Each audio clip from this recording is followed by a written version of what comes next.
Imagine being treated like literal trash, then getting a second chance to burn the whole garbage heap down.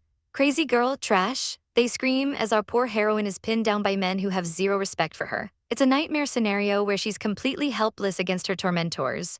This freckled brat is the absolute worst, forcing something disgusting and dirty into our girl's mouth while shouting, "Eat this, eat them all for me." It is hard to watch as she gags and struggles to breathe. Tears stream down her face because she's being treated worse than an animal in her own home. But wait, our nugget sits up in bed, gasping for air. My death brought me a second chance in life, she realizes, and honestly, we are so here for this glow up. Outside, the rain is pouring, mirroring the cold fury in her soul. A worried voice calls out from the shadows, "Miss, what's wrong?" It's Nanny Liu, the only one who seems to actually care about our girl, but Lingyu just wants to keep her out of the crossfire. "Nanny Liu, I'm fine, it's just a nightmare," she lies, sending the sweet woman back to sleep. Our girl is haunted, clutching her head and wondering why these traumatic memories are clawing at her again. But then a fire ignites in her eyes. It's time for a new life and a new beginning. Look at that glow. A mysterious red mark appears on her palm as she makes a savage vow. "I am not the same crazy girl as before. Those who humiliated me, I will pay them back 100-fold," she declares, and you better believe she means it. She's not just talking the talk, she's cultivating like a boss in the middle of the night.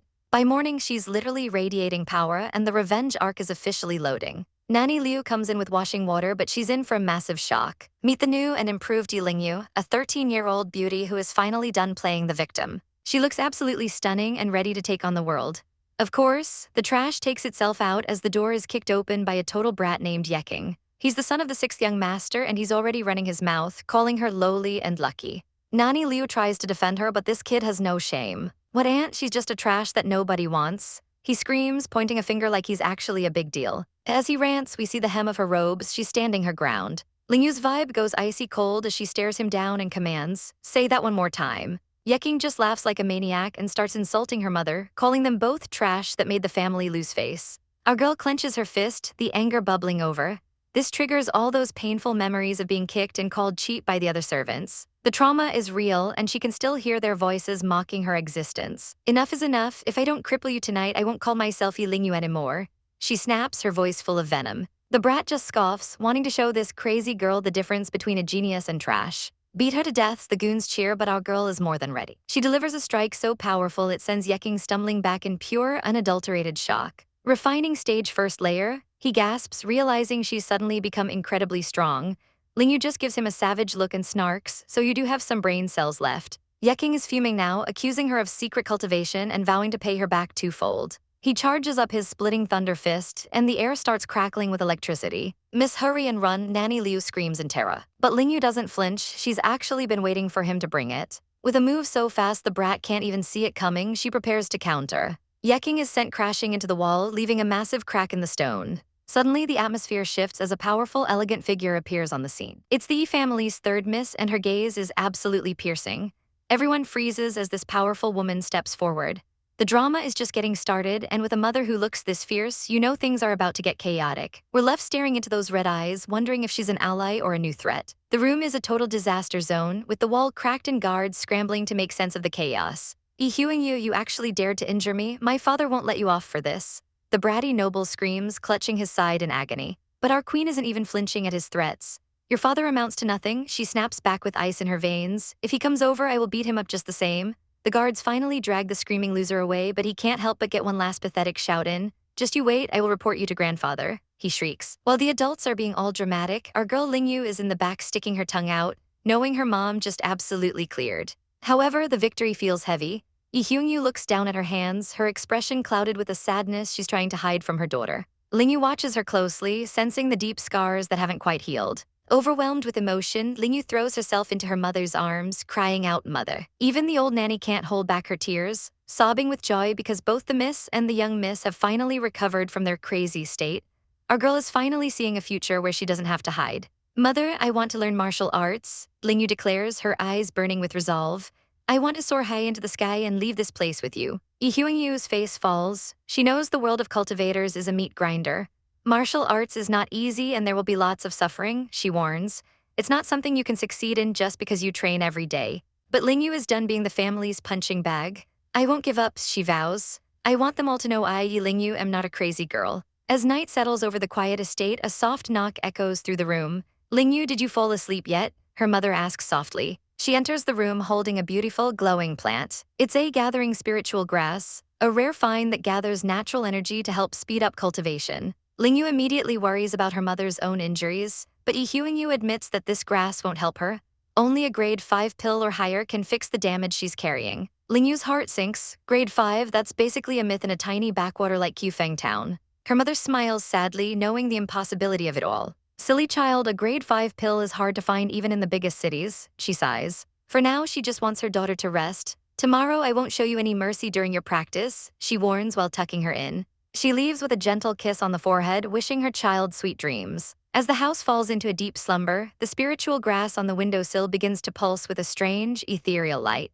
Magical orbs begin to drift through the room, swirling around the sleeping Lingyu. She's out cold, but something is shifting in the spiritual plane. Suddenly, her eyes snap open. She isn't in her room anymore. She finds herself wandering barefoot through a misty, glowing forest that feels more like a dream than reality. Following a pull she can't explain, she walks through the tall grass until she comes face to face with a massive, ancient stone monument. Her eyes widen as she reads the glowing characters carved into the rock. Hong Meng Tian, she whispers, realizing she's just stumbled onto something that could change her life forever. A mysterious monument looms in the mist of her dreams, covered in ancient script that seems to pulse with a life of its own. But the piece is shattered when a voice cuts through the haze, commanding her to wake up and get to work. Our girl sits bolt upright, heart hammering against her ribs as she realizes the dream felt a little too real for comfort. There's no time to ponder ancient stones, though, because she's immediately out the door and sprinting through the forest. She's huffing and puffing, pushing her body to the absolute limit while the servants cheer her on. After a grueling session, she finally takes a moment to breathe and wipe away the sweat. She settles into a meditative pose, and suddenly the air around her begins to vibrate. A brilliant golden aura erupts, swirling around her like a literal hurricane of power. Her mother stops dead in her tracks, eyes wide with shock as she watches the spectacle. Did you actually just have a breakthrough? She gasps, barely able to believe her eyes. Lingyu looks up, feeling a brand new weight to the spiritual energy coursing through her veins. Her mother confirms the impossible. Our girl has officially smashed through to the second layer of the refining stage. Riding that high, Lingyu immediately gets greedy. Mother, that King guy used a martial skill against me. I want to learn one too. She chirps, eyes sparkling with ambition. Her mother just laughs, giving her cheek a playful pinch. Slow down there, speedster, you just learned to walk and now you want to fly? She teases. She explains that the splitting thunder fist is a family secret, and Lingyu needs to hit the third layer before she's allowed to play with the big girl toys. I can totally do it. Our girl pouts, sticking her tongue out before being told to go wash her sweaty self. As they walk back together, Lingyu's sharp eyes catch something strange, a peculiar plant glowing with an eerie light. The moment her finger brushes against it, a prompt appears, fuse. Suddenly, a surge of green energy rushes into her, and she begins absorbing the plant's essence like a spiritual vacuum. But the victory lap is cut short when a servant comes sprinting toward them, looking like she's seen a ghost. Miss, it's bad. The headmaster just summoned your mother. Lingyu's face pales instantly. What did you say? She cries, already sensing the drama brewing. She rushes to the main hall where the atmosphere is thick enough to cut with a knife. Standing before the headmaster is King's father, and he is absolutely losing his mind. He wails about the upcoming martial competition, claiming his precious son was a shoo-in for the top 3. He points a trembling finger at the boy who's standing there with both arms in slings. But she broke his arms. He can't even do basic training now. He screams, turning his murderous gaze toward our girl's mother. The audacity of this man. He points an accusing finger, demanding blood for his son's bruised ego and broken bones. The tension in the room is thick enough to cut with a blade as our girl looks up at her father with eyes full of hurt. The head of the family looks back, his expression unreadable as he closes his eyes, perhaps remembering better days. He flashes back to when Lingyu was just a little girl, riding on his shoulders and promising to be a strong person just like him. But that warmth is long gone. Our poor heroine's mother is on her knees, begging for forgiveness and calling herself an unfilial daughter. The old man isn't having it though, and he bellows for Lingyu to kneel down as well. The ones who should be kneeling are them. She snaps back, refusing to budge an inch. Our girl has finally had enough of this family and their toxic games. She rushes over to protect her mother, who is terrified that her daughter is only making things worse. But Lingyu isn't backing down, shouting that according to the clan rules, only the people who are wrong should be punished. The trashy uncle Yu Sheng starts screaming that she's the one bullying the weak and deserves 20 log beatings. That's when Lingyu decides to drop the mic, or rather her robe. A very nice clan rule indeed. She mocks, pulling back her clothes. Everyone gasps in horror as she reveals a body covered in dark, painful bruises inflicted by her cousins. Say, how should we punish them for this? She demands, exposing how they even stole her monthly salary. The crowd is stunned, and the grandfather looks like he's about to explode. How bold of you, he roars, slamming his hand down so hard the chair arm practically shatters. The uncle immediately turns into a puddle of sweat, stammering that he knew nothing about his son's behavior. He and his bratty son fall to the floor, begging for mercy while our girl watches with a gaze colder than ice. The grandfather isn't buying the act, screaming at his son for failing to educate his children properly. While Ling Yu hugs her mother, her mind is set. She will take her revenge, and these people will pay back every bit of pain they caused. The uncle realizes that this mother-daughter duo is becoming a serious threat and secretly plots to get rid of them. But for now, justice is served. The grandfather orders the uncle to take 20 log beatings and locks the bratty cousin away for a month. The trash is finally being swept out, leaving the antagonists trembling on the floor. The old man tells our girl and her mother to stay behind, and he actually reaches out to grab Ling Yu's hand. He announces that since she's 13, she'll be joining the clan's martial academy starting tomorrow. The uncle is shocked, but the grandfather shuts him down instantly, telling him he'll deal with him later. "Thank you, grandfather." Ling Yu beams, looking like the sweetest angel after just dismantling her enemies. He tells them to go back home and promises that what happened to them before will never happen again.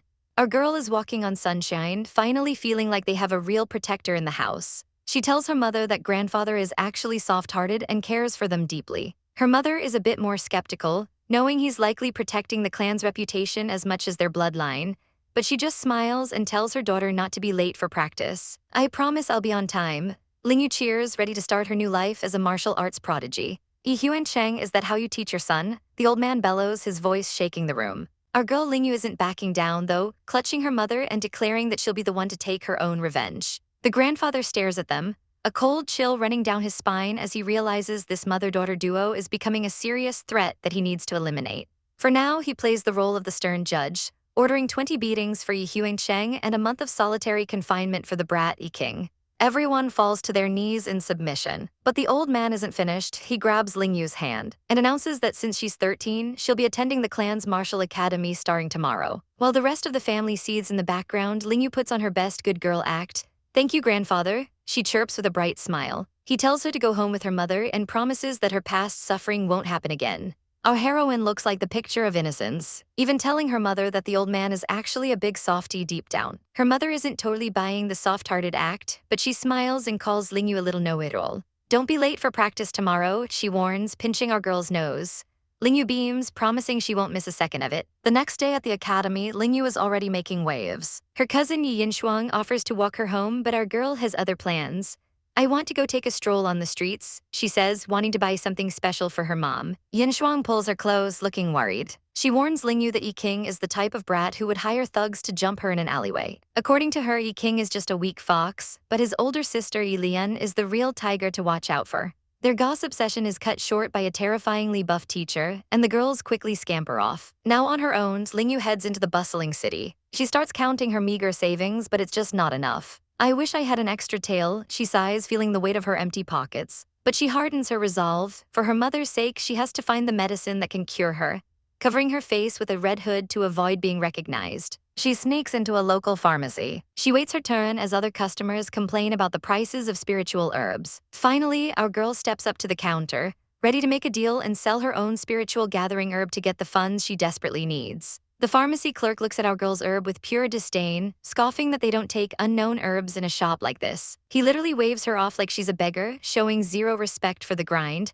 Our heroine isn't having it, thinking to herself that these people are just dogs who only know how to look down on others. She turns to leave the shop in a huff, but a voice suddenly calls out for her to wait. An older woman, the pharmacy manager, rushes out and asks if she can take a look at the plant. Her eyes nearly pop out of her head when she realizes it's a high-quality, 5-year-old spiritual gathering herb. She immediately bows an apology for her employees' trash behavior and offers to buy it on the spot.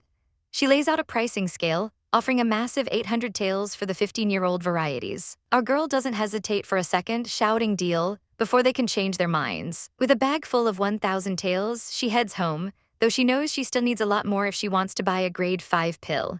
She calls out for her mother and Nanny Liu as soon as she steps through the door. Nanny Liu is worried since she's so late, but our girl just plays it off as extra practice. She learns her mother is away in the mountains and asks for some hot bath water to wash off the day. Once she's alone, she pulls out a small bottle and pops the cork with a satisfying pock. Her expression is dead serious as she prepares for the next step of her cultivation. She pours the glowing green liquid into the tub, watching it swirl into the water. She steps into the steaming tub to begin her refinement. But this isn't some relaxing spa day. The power is overwhelming, and she ends up coughing up blood as her body undergoes a painful transformation. Half a month passes in the blink of an eye as she stays locked away for her intense training. Suddenly, a loud crash echoes through the room, sending Nanny Liu running in to see what happened. Our girl stands there looking refreshed and triumphant, announcing that she finally broke through. Not only is she okay, but she's officially reached the third layer of the refining stage. When her mother returns, she's shocked to hear about the rapid progress. "Mother, I can learn martial skills now," she exclaims. Her mom tells her not to be too hasty and to get some rest, promising that real training starts tomorrow. The next morning, Mom explains that their martial arts are separated into 9 different streams. She decides to teach her the lightning flash fist, a unique skill passed down through their ancestors. Our girl focuses her energy, and her hands actually begin to crackle with golden electricity. And fast like light, she shouts, lunging forward and striking a massive boulder with everything she's got. The rock splits right down the middle, leaving our heroine completely stunned by her own growth. "Whoa, mother, I succeeded," she cheers, jumping for joy like the adorable powerhouse she is. Mom is impressed, noting that even one streak of lightning is a promising start for a beginner. But then Mom decides to show her what a real master looks like, her own aura exploding with terrifying intensity. She challenges her daughter to a spar, telling her to come at her with everything. Our girl takes a stance, saying, "Mother, please advise me." She launches a flurry of strikes, but Mom blocks every single hit with effortless grace, moving so fast she's almost a blur. Deep in the shadows of the training grounds, a mysterious man with a goatee watches our girl's every move. He lingers silently, his dark robes blending into the foliage as he keeps a sharp eye on the potential brewing within her. His gaze is piercing, as if he's calculating exactly how much trouble or talent this girl is going to bring to the family. 2 days pass and Ling Yu is enjoying a rare moment of peace, relaxing under the trees with her cousin. Her cousin is absolutely floored by how flawless her complexion is, even after all that training in the sun. Ever the generous queen, Ling Yu offers her a bottle of her secret herb juice, and her cousin is so thrilled she nearly squeezes the life out of our girl in a hug. But the cozy vibes are instantly killed when a voice screams, "See Ling Yu." Enter Yi King, the resident brat, looking like he's ready to start a riot. "You've got guts, how dare you come to our martial academy?" he bellows, clearly forgetting who actually owns the place. Ling Yu's cousin isn't having it and jumps up to defend her. She points out that Ling Yu is part of the Yi family, so she has every right to be there, but Yi King just sneers. He calls her a bastard child who was kicked out of the Hong residence, thinking he's really done something. Ling Yu doesn't even flinch, looking him dead in the eye and asking, "The bastard child is talking about whom?" Like a complete idiot, Yi King falls for the bait and shouts, "This bastard child is talking about you." Ling Yu just lets out a petty PFF, laughing right in his face as he realizes he just called himself a bastard. Fuming with rage, he loses it and screams, "You bitch!" He starts channeling his energy, revealing he's reached the refining stage 4th layer. Ling Yu realizes his father must have spent a fortune on medicine to fix his broken arms and boost his power this quickly. With a blue glow surrounding his fists, he lunges at her. "Go to hell," he roars, putting everything he has into the strike. But our girl isn't scared. She ignites her own fist with a blazing golden light. The two collide in a massive explosion of energy that shakes the entire courtyard. Yi King's eyes go wide when he realizes Ling Yu is actually holding her own against him. She's not backing down an inch, and the sheer force of her power starts to push him back. Panicked, he accuses her of sneaking around and learning secret martial skills behind the clan's back. Ling Yu just crosses her arms, unbothered, and tells him that her mother taught her the thunder flash fist in broad daylight. He's in total denial, refusing to believe she's already reached the 3rd layer. Her cousin chimes in, roasting him by pointing out that Ling Yu can summon lightning while he just relies on expensive pills to look like a genius. Suddenly, a monk-like teacher appears, shouting at them for causing a ruckus in the academy. Yi King instantly deflates, looking like a kicked puppy as the authority figure looms over him. The teacher isn't in the mood for their drama and tells everyone to pack it up and go home immediately. He's clearly fed up with these kids and their constant bickering. But Yi King can't let it go. He points a finger at Ling Yu and challenges her to a formal match during the upcoming clan tournament. Ling Yu raises an eyebrow, asking what the stakes are if he loses. He gets a wicked grin and says that if she loses, she has to get on her knees and crawl around like a dog for 3 laps. He's so confident he tells her she can ask for whatever she wants if she somehow wins. Ling Yu gives a confident smirk, and despite her cousin's worried look, she agrees to the terms. They seal the deal with a high five, making it an official promise. As they walk away, the teacher just sighs, thinking about how much of a headache these young masters and misses are going to be. Our girl finally makes it back home, and she's ready for some me time. She settles in to meditate, projecting her consciousness into her secret spatial dimension. As she opens her eyes within the realm, she realizes she's standing in the middle of a mystical forest. Suddenly, she spots a tiny, fluffy tail scurrying through the glowing plants. There are animals inside Hong Meng Tian, she wonders, watching a purple and white fox-like creature dash through the brush. The little thing is incredibly fast, leaving her in the dust. Our heroine is instantly smitten by the fluffy intruder. H, how cute, she squeals, crouching down to get on his level. She tries to play nice, asking the little guy where he lives, but the fox isn't looking for a roommate and disappears into the thick, swirling fog. What a pity, so he hides himself in the fog, she sighs. Little does she know the fox is actually quite curious, sniffing the air as she leaves. It spots a bowl she left behind. The fox cautiously approaches the treat, but it's a suspicious little thing and retreats back into the bushes the moment it feels watched. The bowl sits there untouched as the fox stays hidden. Back in the real world, our girl's mother is busy packing bags. "Mother, why do you want me to train in the mountains and not in our martial academy?" she asks, confused by the sudden change in scenery. Her mom explains that it's time to grow up and learn to separate personal feelings from business. "I don't want anything but only for you to improve and beat King during our martial tournament," Mom says, laying down the law. Our girl's eyes light up with a competitive fire. "I will definitely give him a good beating. And then I will have King kneel down and apologize to me," she declares. Soon, she arrives at the misty peaks of 7-Star Mountain to begin her intense training. While exploring the wilderness, she spots a plump rabbit hiding in the tall grass. The poor thing is just minding its own business and enjoying a snack. When zap, our girl is a predator now and she's not missing a meal. "Looks like I got some meat for tonight," she chirps, holding up her prize with a mischievous grin. She wastes no time roasting the rabbit over an open flame until it's golden brown. After taking a delicious bite, she realizes this is the perfect bribe for her shy forest friend and enters her spatial world again. "Little fox, hurry, come here, I brought meat for you," she shouts, waving the drumstick like a flag. The fox's ears perk up in the fog. It slowly emerges, lured in by the heavenly scent of roasted rabbit. It snatches the meat and bolts back into the mist before she can even say goodbye. This becomes their daily routine. On the second day, she brings a whole chicken. By the third day, the fox is waiting for its delivery. By the fourth day, she's leveled up to bringing fresh fish. The fox is finally getting comfortable enough to eat right in front of her. Thinking she's finally made a breakthrough, she reaches out to pet its soft fur. But the little rascal isn't that easy. "Gia," it shouts, dodging her hand with an expert maneuver. Our poor girl is left sweating and speechless as the fox basically laughs in her face and runs away again. "This little guy," our girl laughs, clearly amused by the situation. But the mood shifts instantly as a blinding flash of light erupts right in front of her. Her playful expression vanishes, replaced by a look of intense focus as she senses danger approaching. Suddenly, a massive staff whistles through the air and she barely manages to dodge the lethal projectile. She skids across the forest floor, her heart racing as she realizes she's being hunted.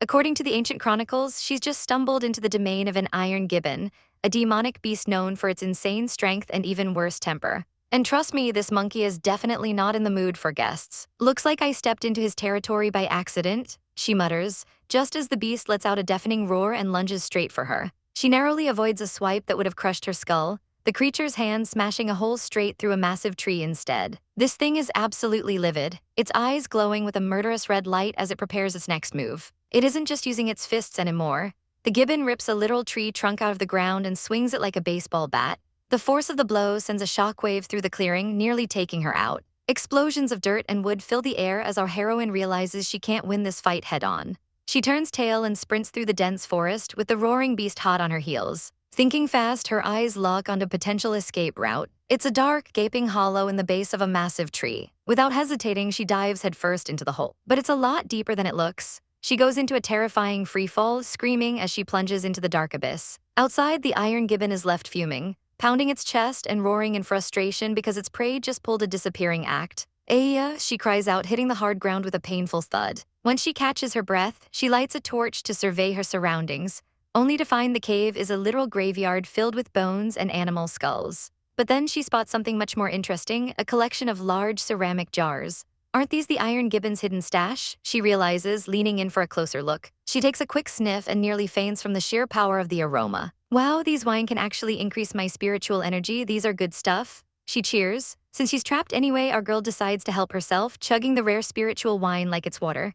Jar after jar is emptied as she guzzles down the precious liquid. Eventually, she's completely wasted and stuffed, letting out a massive burp before passing out right there on the cave floor. 3 days pass while she sleeps off the ultimate spiritual hangover. When she finally groggily wakes up, she realizes she's covered in a layer of disgusting black grime. "Wow, I'm so dirty, what's going on here?" she screams in a panic. She looks at her hands, terrified that she's caught some weird cave plague. But it's actually the opposite. The wine has forced all the impurities out of her body. Suddenly, a massive surge of golden lightning and spiritual energy explodes from her. As the smoke clears, she stands there in shock, feeling a brand new level of power coursing through her veins. She checks her internal energy and her jaw drops. "5th layer refining stage, I've advanced 2 layers, she exclaims. She's absolutely thrilled with her accidental power-up. Ha ha ha, Iron Gibbon, this time I must really thank you for it. She gloats, doing a little victory dance. However, her celebration is cut short when a familiar, earth-shaking roar echoes through the cavern, proving the owner of the stash is back and he is not happy. A massive, clawed hand reaches out from the shadows as a ferocious Iron Gibbon lunges for the kill. But our girl isn't the same weakling she used to be. As the beast flies through the air, Yilingyu realizes something is off. The monkey is moving in slow motion. AI, it's only been 3 days, but why do I feel like this Iron Gibbon is moving slower than before? She wonders, her eyes narrowing with newfound confidence. She doesn't hesitate, channeling a surge of crackling energy into her fist as she prepares her counterattack. With a thunderous roar, she unleashes a devastating lightning strike that sends a massive shockwave through the air. Talk about a shock to the system. The beast is absolutely fried by the electric blast, letting out one final cry. It's game over for the gibbon as it lies smoking and defeated on the ground. Later that night, the scene shifts to a much cuter resident of the forest. A tiny, fluffy white spirit fox is lounging on the grass, but its stomach is doing all the talking. The little guy's ears perk up as our girl approaches with a peace offering, a big, juicy piece of meat. Sorry, I haven't come here for a few days, you must be starving, she says, giving the adorable creature a gentle head pat. The fox happily licks her hand, and for a moment it's pure domestic bliss. Does this count as me raising you? She asks with a soft smile, but don't let the cuteness fool you. Suddenly the fox nips her hand, drawing a startled "Aya" from our hair. Before she can process the pain, a glowing magic circle erupts beneath them. A spiritual contract? She gasps, realizing this little furball just forced a lifelong bond on her. She stares at her hand in disbelief as the contract seals. She's still reeling from the shock of becoming an accidental beast tamer. Suddenly, the very air around them begins to shift and swirl with mystical energy. As the mist clears, she finds herself standing in a breathtaking new landscape. Hong Mengtian's restricted area opened up. She exclaims, her eyes wide with wonder. Golden text begins to manifest in the air, revealing ancient secrets about the dry cauldron and how its power scales with its owner's strength. She wanders through the firefly-lit woods, trying to wrap her head around this massive power-up. She looks down at the new mark on her palm, wondering what other secrets this place holds. The little fox nudges her and suddenly takes off, running toward a distant building. What's wrong? Little one, where are you going? She calls out, chasing the fluffy trailblazer through the trees. The fox leads her straight to a mysterious, weathered wooden hut hidden in the clearing. Our girl cautiously pushes the door open, wondering if she's about to walk into a trap or a treasure trove. Inside, she finds a quiet, dusty study filled with ancient scrolls and books. Her eyes land on a specific volume, the 13 Classics of Ghostly Doctrine. As she flips through the pages, she finds complex medical diagrams and poison recipes. I didn't expect Hong Mengtian's owner to be two people. One is a poison master and the other is a savior. How interesting, she muses, realizing she's just stumbled upon a dual legacy of life and death. Showing the respect of a true cultivator, she bows deeply to the empty room. Since I found this place, it must mean I have some fate with these two seniors. I, Yilingyu, give my thanks to the two seniors, she declares. Meanwhile, back at the Yi family estate, things are getting tense in the study of Yi Huansheng. A young man enters the room, looking like he's walking into the lion's den. He finds his father standing sternly by the window. Father, do you need me for something? He asks tentatively. The old man turns, his face a mask of disapproval. I heard you made a bet with that crazy girl, he demands, his voice dripping with disappointment. The young man freezes, the pressure of his father's gaze weighing heavy on him. Father, he stammers, unable to find an excuse. Yi King's father tells him not to panic, but this guy is already overflowing with ego. He thinks our girl Lingyu is just a bastard child trying to steal the spotlight, and he's more than ready to crush her in the upcoming martial tournament. While the boys are plotting, Lingyu's mother and Nanny Liu are back at the house, worried sick because she hasn't returned yet. Her mom tries to stay positive, figuring her daughter is just deep in her cultivation and shouldn't be disturbed. 7 days pass in the blink of an eye. Inside the library, Lingyu is practically glowing as she finishes off some high-level secret manuals. She's feeling herself, ready to test out some of that fancy divine consciousness energy she's been reading about. She heads out to the fruitful forest to give it a go. She tries to summon clearwood fruit with everything she's got, but crickets. The tree doesn't even flinch, leaving our girl completely drained and face-planting on the grass. She realizes she needs to stop trying to run before she can walk, so she decides to start small. She focuses all her energy on a single leaf, and finally it works. The leaf glows and vanishes right into her palm. She's ecstatic, realizing she's finally getting the hang of this cultivation thing. Meanwhile, it's already the 3rd day of the martial tournament and things are heating up. But there's one big problem: where the heck is Lingyu? Yi King is having a field day with her absence, calling her a crazy girl who probably got cold feet. He stands there looking all smug and princely, acting like he's already won the whole thing. The elders are watching from the sidelines, and even they're starting to wonder if our girl pulled a disappearing act. But her bestie Jin Shuang isn't having any of it and screams that Yi King is taking things way too far. Yi King just laughs in her face, taunting her that Lingyu clearly ran away at the last second. Jin Shuang is a real one though. She steps up and shouts, "If Ling Yu doesn't come, then I will fight in her place." Back in the forest, Ling Yu finally nails it and summons an entire fruit. She and her little fox spirit are celebrating the big win. But then reality hits her like a ton of bricks. She completely forgot about the tournament. "Shit," she yells before booking it back to the arena as fast as her legs can carry her. But things are looking grim at the arena. Yi King isn't holding back and he's absolutely ruthless. He charges up a massive lightning attack, telling Jin Shuang that people like her deserve to die.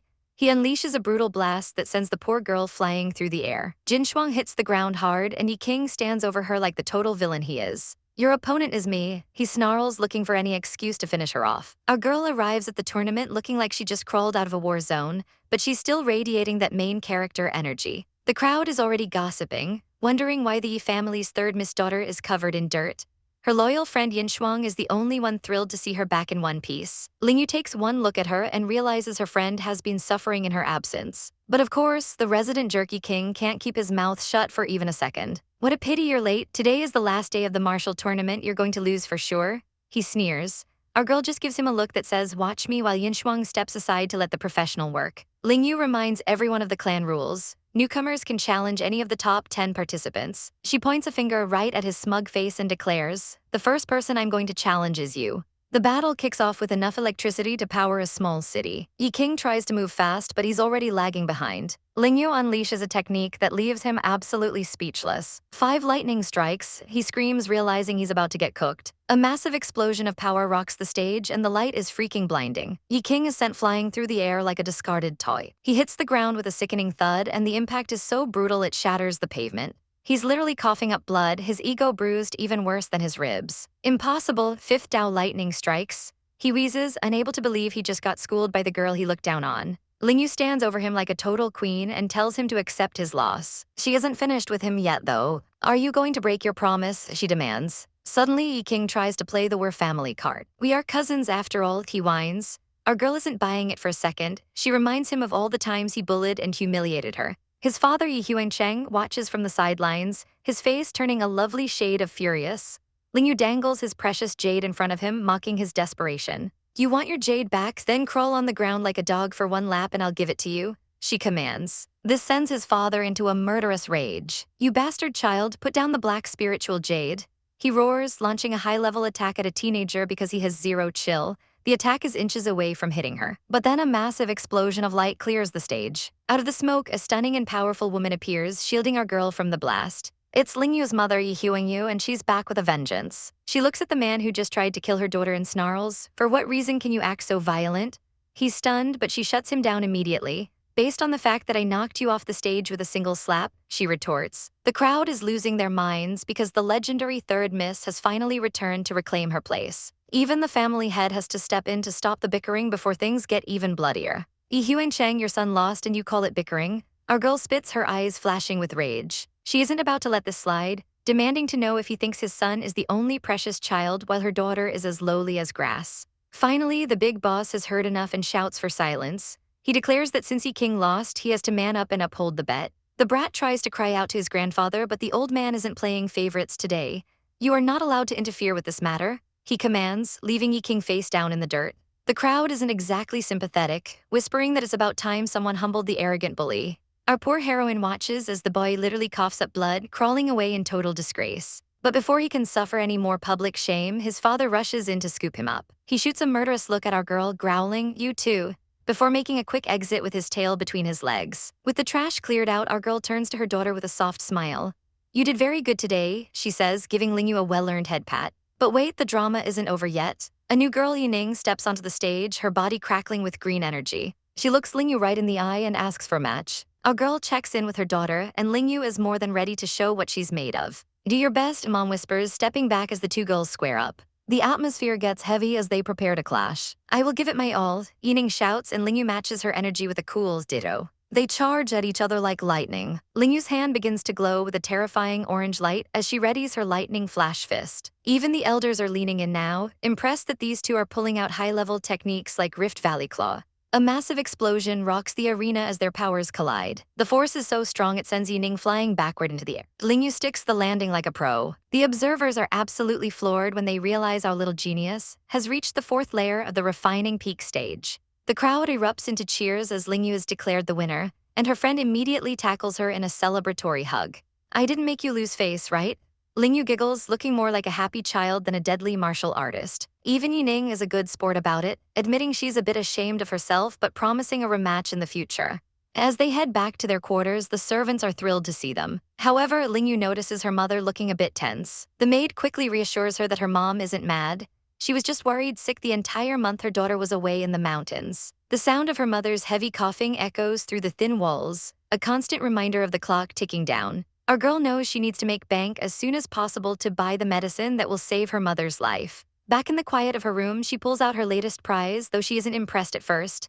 This Xuanian jade doesn't look like anything special, she mutters, turning the green stone over in her hand. But then the jade starts to hum, erupting with a sudden spiritual glow that catches her completely off guard. The energy radiating from it is intense, transforming the mundane stone into something far more powerful right before her eyes. Her mother walks in and nearly trips over her own feet. This is Xuanian jade, where did you get it from? She asks, her eyes wide with shock. Our girl just gives a cheeky grin, explaining she won it fair and square from that bratty king. Her mother examines the stone, baffled by how a low-grade piece of junk suddenly leveled up into a middle-grade spiritual treasure. This jade is worth over 1,000 silvers, she exclaims, warning Ling Yu to keep it hidden until she reaches the 5th layer of her cultivation. But our girl isn't done with the surprises just yet. She pulls out a gourd, looking like she's about to start a party. Mother, I found this wine while training. Take a sip, it might help with your injuries, she suggests. Her mother takes one whiff and is instantly impressed by the quality. Just as they're sharing a moment, a purple and white fluff ball launches itself onto Ling Yu's head. She explains she found this little spiritual fox in a mountain cave and has decided he's her new best friend. She hugs the fox close, her heart full. If you want to raise him, then go ahead. Her mother laughs, unable to resist the puppy dog eyes, or in this case, fox eyes. The house is finally filled with laughter instead of coughing as they enjoy a rare moment of peace. The next morning, Ling Yu is up with the sun, feeling refreshed and ready to take on the world with her new pet in tow. But the morning quiet is broken when a voice screams her name. It's her friend, who comes charging in with zero personal space. Ling Yu, you're too amazing. I was so happy seeing Yi King crawling on the ground like a dog. She cheers. She spots the fox and immediately reaches out to pet the cute little thing. Big mistake. The fox has zero chill and immediately delivers a lightning-fast scratch. Such a violent little thing. Her friend cries, nursing her hand while Ling Yu nervously introduces the spicy fluff ball as Zaiachi. Once the chaos settles, her friend reveals the real reason she's there. Her father wants Ling Yu to come to the martial pavilion immediately. There's a new martial skill up for grabs and they aren't wasting any time. They arrive at the grand pavilion and her friend leads the way inside, announcing their arrival to her father. Second uncle Yi Huangshu leads our girl deeper into the estate, his expression unreadable. He asks why she didn't aim for the top spot against the clan's golden boy Yi Sheng. He's 3 years older and already at the 7th layer. I'm not that crazy, she replies with a cheeky grin. But the uncle stops her right before the martial pavilion. To enter these hallowed halls, she needs to prove she's at least at the 3rd layer of the refining stage. Strike it with everything you've got, he commands, pointing to the testing stone. Our girl doesn't hesitate, channeling every bit of her spiritual energy into her fist. With a massive blast of lightning and power, she slams into the stone. The rock literally starts to crumble and crack under her sheer force. Second uncle's jaw practically hits the floor. She's already at the 5th layer and she's only 13. I just had a breakthrough while I was training in the mountains. She lies through her teeth with a sweet, innocent smile. Second uncle, can I go in now? She asks, acting like she didn't just shatter his expectations. He can only nod, explaining that the 1st floor is for basics, the 2nd for elite arts, and the 3rd is strictly for the big bosses. As our girl heads up the stairs to find some new toys, her uncle can't help but feel a mix of pride and pity for how much she's had to endure to get this strong. Word of her genius spreads like wildfire, reaching the head of the Yi family. Grandpa is absolutely floored that Ling Yu reached the 5th layer so quickly. He immediately orders her branch of the family to be moved from their crappy quarters to the prestigious Eastern house. Not everyone is celebrating, though. The eldest son, Yi Huangyun, looks like he's about to have a literal aneurysm from jealousy. He suggests she start handling clan affairs, clearly hoping she'll trip up. Grandpa agrees, wanting her to get accustomed to the family business at the stone square. Meanwhile, back in the pavilion, our girl is browsing the dusty shelves. Suddenly, her little spirit companion, Zaiachi, leaps out and starts causing chaos. The clumsy little fox knocks a mysterious, dusty manual right off the shelf. Our heroine sighs and picks up the fallen book, wondering if fate is trying to tell her something. Second uncle spots the manual and warns her it's the crushing jade flower hand, a technique so difficult that no one has mastered its essence in generations. But our girl just flashes him a confident look, ready to show this clan what a real prodigy looks like. Go register your manual since you have made your choice, the master tells her with a knowing smile. Our girl is stunned to realize her ancestors actually mastered divine mental strength, and she immediately starts testing out her new spark. She focuses all that energy into her hand, and whoosh, a massive beam of energy slices right through a thick tree trunk like it's butter. As the dust settles and the tree crashes down, Lingyu realizes she might have overdone it and immediately goes into not me mode, screaming, "Which asshole sliced off our family's favorite tree?" After a moment of awkward, wide-eyed silence, she gives a cheeky little tongue poke, hoping no one saw her accidental path of destruction. But there's no time for landscaping crimes because a carriage is already waiting outside. Servants are frantically hauling boxes out of the estate, and Lingyu is completely lost. "Nanny Liu, what are they doing?" she demands. It turns out our girl is moving up in the world. As her first uncle informs her, she's being moved to the prestigious Eastern House and Kaiachu Courtyard starting today. He asks which martial art she picked, and when she mentions the crushing flower jade hand, he looks genuinely impressed. "Did you know back then your mother also chose this technique?" he says warmly. Lingyu is thrilled to have a connection to her mom, but Uncle quickly adds that her mom never actually mastered it and had to switch to light cloud steps. The mood shifts as she's officially recognized as one of the Yi family's top talents, which means it's time for her to learn the family business at the Stone Square starting tomorrow. Lingyu agrees, ready to take on whatever responsibilities come her way. Later that night, while wearing her signature look, she heads out under the full moon to play with her spirit fox, Jia. The little furball tries to show off its climbing skills, but quickly realizes it has zero grip strength and starts to slip. "Chia," it screams as it plummets toward the ground. But our heroine catches the little glutton just in time. Suddenly, a massive piece of fruit falls right on her head, leaving her dazed. She's shocked by the size of this greenwood fruit, but Jia doesn't care about the science. It just wants a snack and starts munching away. Lingyu laughs at her greedy little companion, realizing her secret space is basically an infinite buffet of high-grade food. Then the gears in her head start turning. She can sell these high-quality fruits to earn some serious cash. Meanwhile, at the local pharmacy, the manager is losing her mind because they're completely out of greenwood fruit for the month. These fruits need to be fresh for medicinal use, and they don't have a single one left. Just as things look dire, a mysterious figure in a red hood appears. "No, I am here to sell greenwood fruit," she says, slamming a perfect specimen onto the counter. The manager's jaw hits the floor. She's never seen fruit this high quality before. Our girl is playing the long game, telling her contact that while she can supply the goods, the price isn't just about coins. The merchant is practically throwing silver at her, offering 5 times the rate, but our heroine has bigger fish to fry. "Find out where I can find a grade 5 pill," she demands, proving she's not here for petty change. The old woman is stunned, but she knows a good deal when she sees one. "Give me a month and I'll report back to you," she promises, clearly feeling the weight of the request. Lingyu offers a polite thanks before heading out, another piece of her plan falling into place. The very next morning, the peace is shattered when a servant announces that the first young master, Yi Sheng, has arrived. Our girl leaps out of bed, shouting that she'll be right there as she rushes to get ready. She steps outside to find her big cousin waiting, looking every bit the cold, elite cultivator. This is Yi Sheng, the 16-year-old eldest son of the Yi family, and he doesn't look like the type for small talk. "Big cousin," she greets him with a smile, but he remains as stoic as a statue. He wastes no time, telling her to follow him as he tests her knowledge on the family business. When she guesses it's just mines and iron ore, he shuts her down immediately with a cold wrong. He looks down at her, his gaze sharp and piercing. "How could normal ores support a huge family like ours?" he asks, leading her deeper into the mountains. Lingyu plays the part of the humble student, asking him to please advise her. He explains that the real money is in black iron ore, which sells for 20 times the price of normal iron.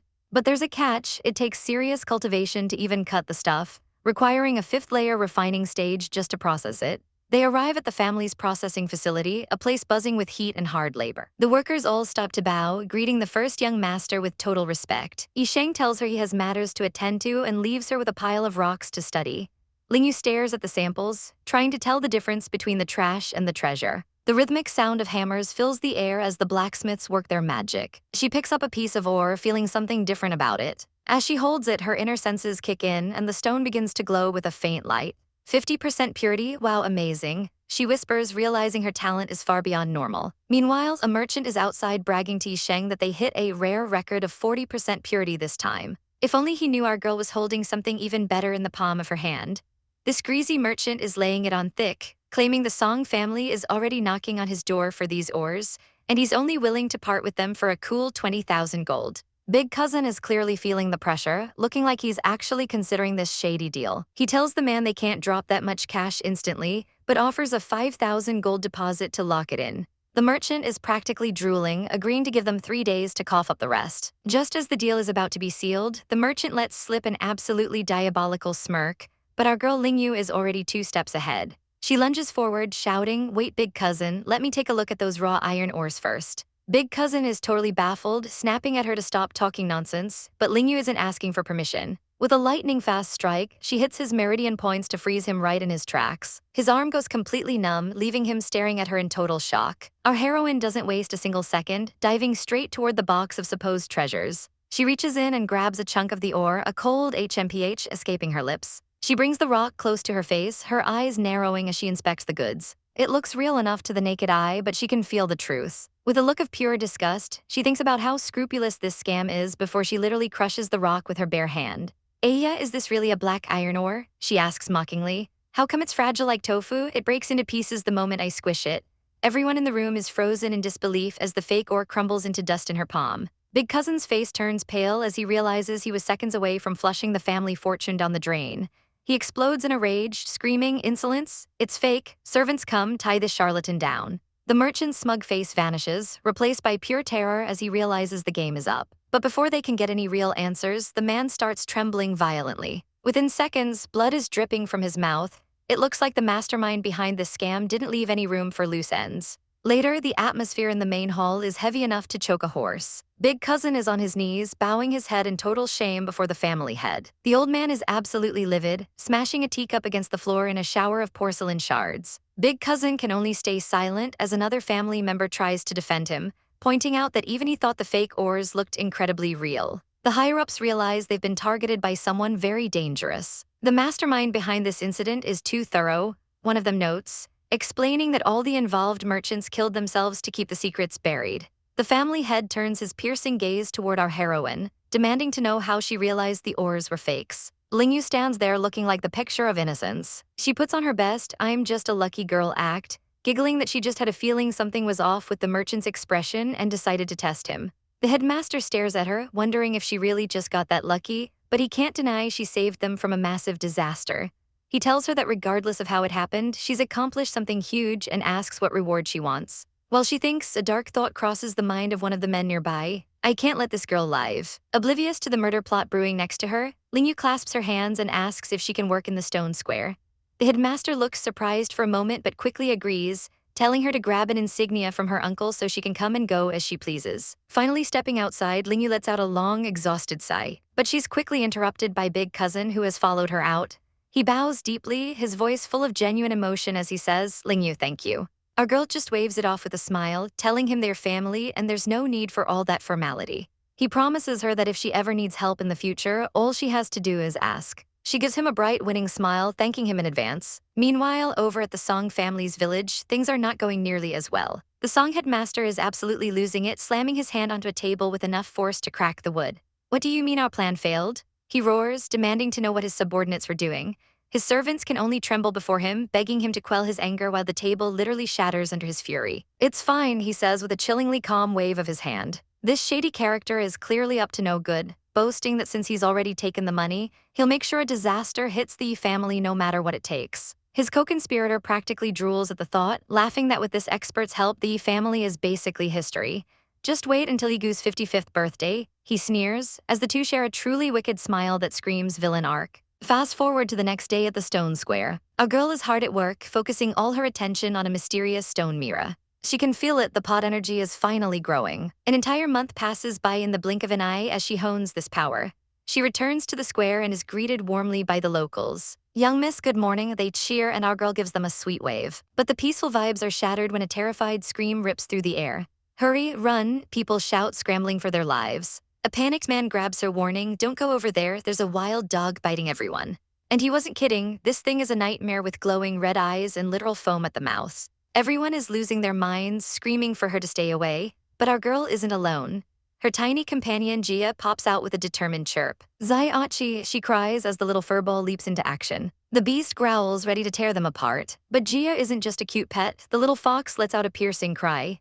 Suddenly, its shadow expands into something massive and terrifying. With one powerful blast, the wild dog is sent flying and crashes to the ground. Our girl stands there stunned as the beast goes limp. But instead of running away, Gia starts tugging at her dress. The little fox literally drags her toward the fallen animal. She realizes what Gia is trying to say. You're saying he's ill and you want me to take a look at him. She looks at the poor creature and sighs, you want me to treat him. She reaches out, placing her hand over the dog's fur. Suddenly, a strange, warm light begins to flicker. What is this? She wonders as the energy flows. Moments later, the dog's eyes clear up. Finally, he's okay now, she whispers, just as a mob of angry men with sticks arrives, demanding to know where the beast went. A light bulb goes off in her head, so the pot can actually treat people, she realizes. If it can fix a rabid magical dog, then maybe, just maybe, it can save her mother. The dog, now totally chill, watches her go as she sprints toward home. Mother, she calls out, her heart racing. She runs into Nanny Liu and immediately gets to work. Nanny Liu, can you give me your hand? She demands. The poor woman is completely confused, asking, young miss, what's this for? But our girl doesn't have time to explain. She needs to know if her miracle cure is the real deal. Our girl is pushing herself to the absolute limit, holding hands with an elder as energy flows between them. But even with the help, it's not enough. She sighs to herself, knowing she's got to work 10 times harder if she wants to survive this world. That night, while the rest of the manor is dead silent, she's hunched over her books, studying until her eyes practically burn. As the sun begins to peek over the mountain peaks, she's already outside meditating, with a powerful aura swirling around her like a storm. Suddenly, her pendant begins to pulse with a blinding golden light. Her eyes snap open, glowing with a new fierce intensity. She stands up, feeling the raw power surging through her veins. She's done it. She's officially broken through to the 6th layer of the refining stage. But she isn't just stronger, she's dangerous.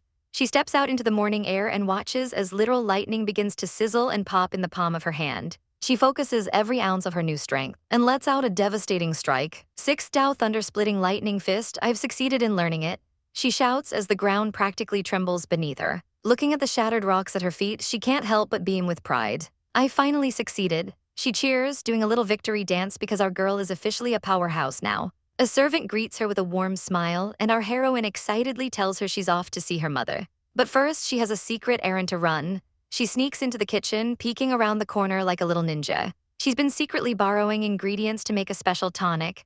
Even if mother's injuries don't fully recover, there should still be some benefits, she whispers, carefully mixing the medicine into a bowl. She looks at the steam rising from the dish, praying, Mother, please get well soon. She heads over to the reading room, bursting through the door with a tray. Mother, please have some food, she chirps, trying to keep things light. Her mother is hunched over a desk, looking exhausted. Eat first, you can read after, our girl insists, playing the doting daughter. Her mother finally gives in with a soft, okay tilde and sets aside the heavy wooden ledgers. As they sit together, our girl notices the stress on her mother's face. Mother is looking at our accountant book. Did something happen? She asks. It turns out the clan head's 50th birthday is coming up, and they are expected to bring a gift they definitely can't afford.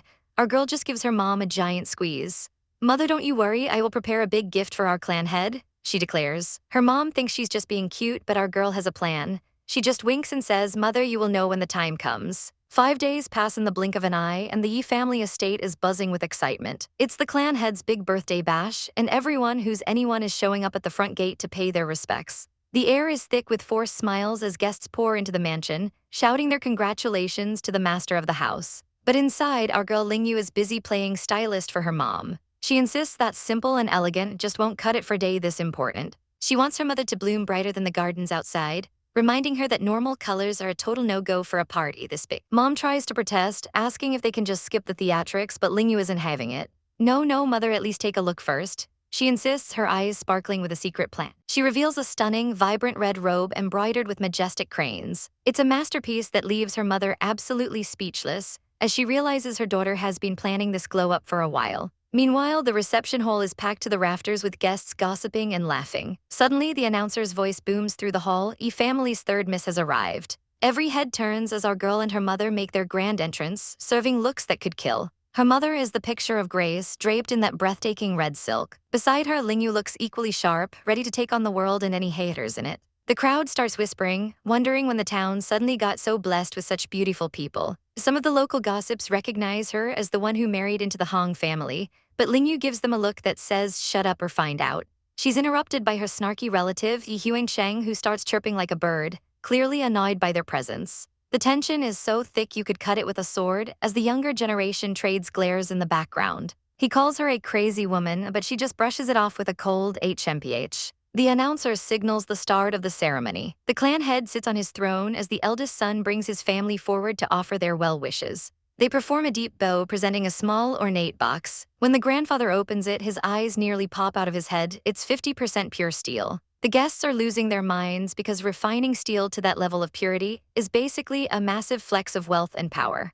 The old man is beaming, clearly impressed by the expensive gift. He settles back into his chair, feeling like the king of the world. That's when Mom steps forward, offering her greetings with poise. A little bratty cousin tries to steal the spotlight by showing off her new clothes, and the grandfather dotes on her for a second. Sensing an opening, Heng sneers, "Sister, why did you come empty-handed today?" He's practically drooling with malice, hoping to embarrass them in front of the entire clan. He asks if she forgot a gift, but Mom keeps her cool even as she seethes. Yu steps in, whispering for her mom to stay calm because the face slap is coming. "How could we possibly forget?" she asks with a smirk, pulling out a simple-looking wine gourd. Cheng laughs, mocking them for bringing mere wine that they probably bought at a local shop. Yu completely ignores the hater, telling her grandfather she hopes he lives a long, prosperous life. The second the grandfather uncorks that bottle, a mystical aura fills the room. His jaw hits the floor as he gasps, "This wine." He's so shocked he can barely breathe, realizing this isn't just any old drink, it's something legendary. Yu steps up, presenting a rare 100-year-old monkey wine that her mother spent 3 months searching the mountains for.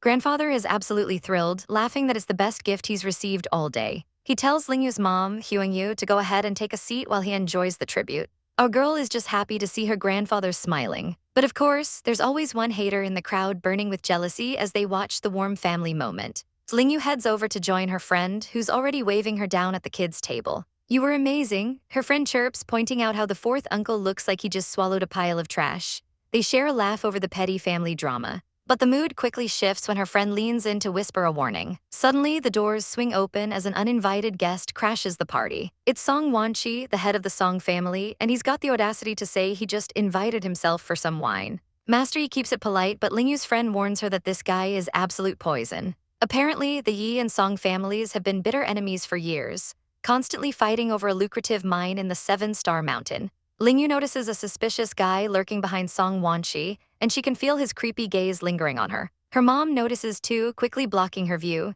"He's just a frivolous person," she says, telling Yu not to give him a second of her attention. Song Wanchi then steps forward with a greasy smirk, claiming he didn't have time to prepare a proper gift but hopes this shabby box will suffice. As he hands the box over, he wears a sinister grin that screams trap. Our girl's intuition immediately goes into overdrive as she watches the exchange. Sensing a deadly aura, she focuses her power, shouting "Go!" in her mind as she throws her divine consciousness forward to intervene.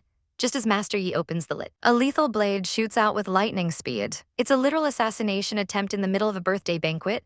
The blade whistles past, grazing Master Yi's cheek and drawing blood. It flies across the room and thuds deep into a wooden pillar behind the guests. The room falls into a deathly silence as Song Wanchi realizes his accident just failed. Master Yi stands up, his robes trembling with pure rage. "You want to assassinate me on my birthday banquet?" he bellows, his voice shaking the hall. Song Wanchi tries to play it off as a joke, sweating as he claims Master Yi's skills are so great that he surely could have dodged it. Master Yi isn't buying the garbage for a second. He points toward the door, screaming for the Song family to get lost and never return. Song Wanchi retreats with a frustrated snarl, but the damage is done. Master Yi's son is fuming, asking if they're really going to let this slide. Master Yi's eyes turn cold as he promises they'll settle the score for good during the upcoming mountain hunting day. Yu looks pale and exhausted, and her mom immediately checks to see if she's feeling unwell. Our girl puts on a brave face, faking a smile and pretending the room is just too crowded and hot. In reality, she nearly drained her entire reserve of divine consciousness just to nudge that dagger away from her grandfather's heart.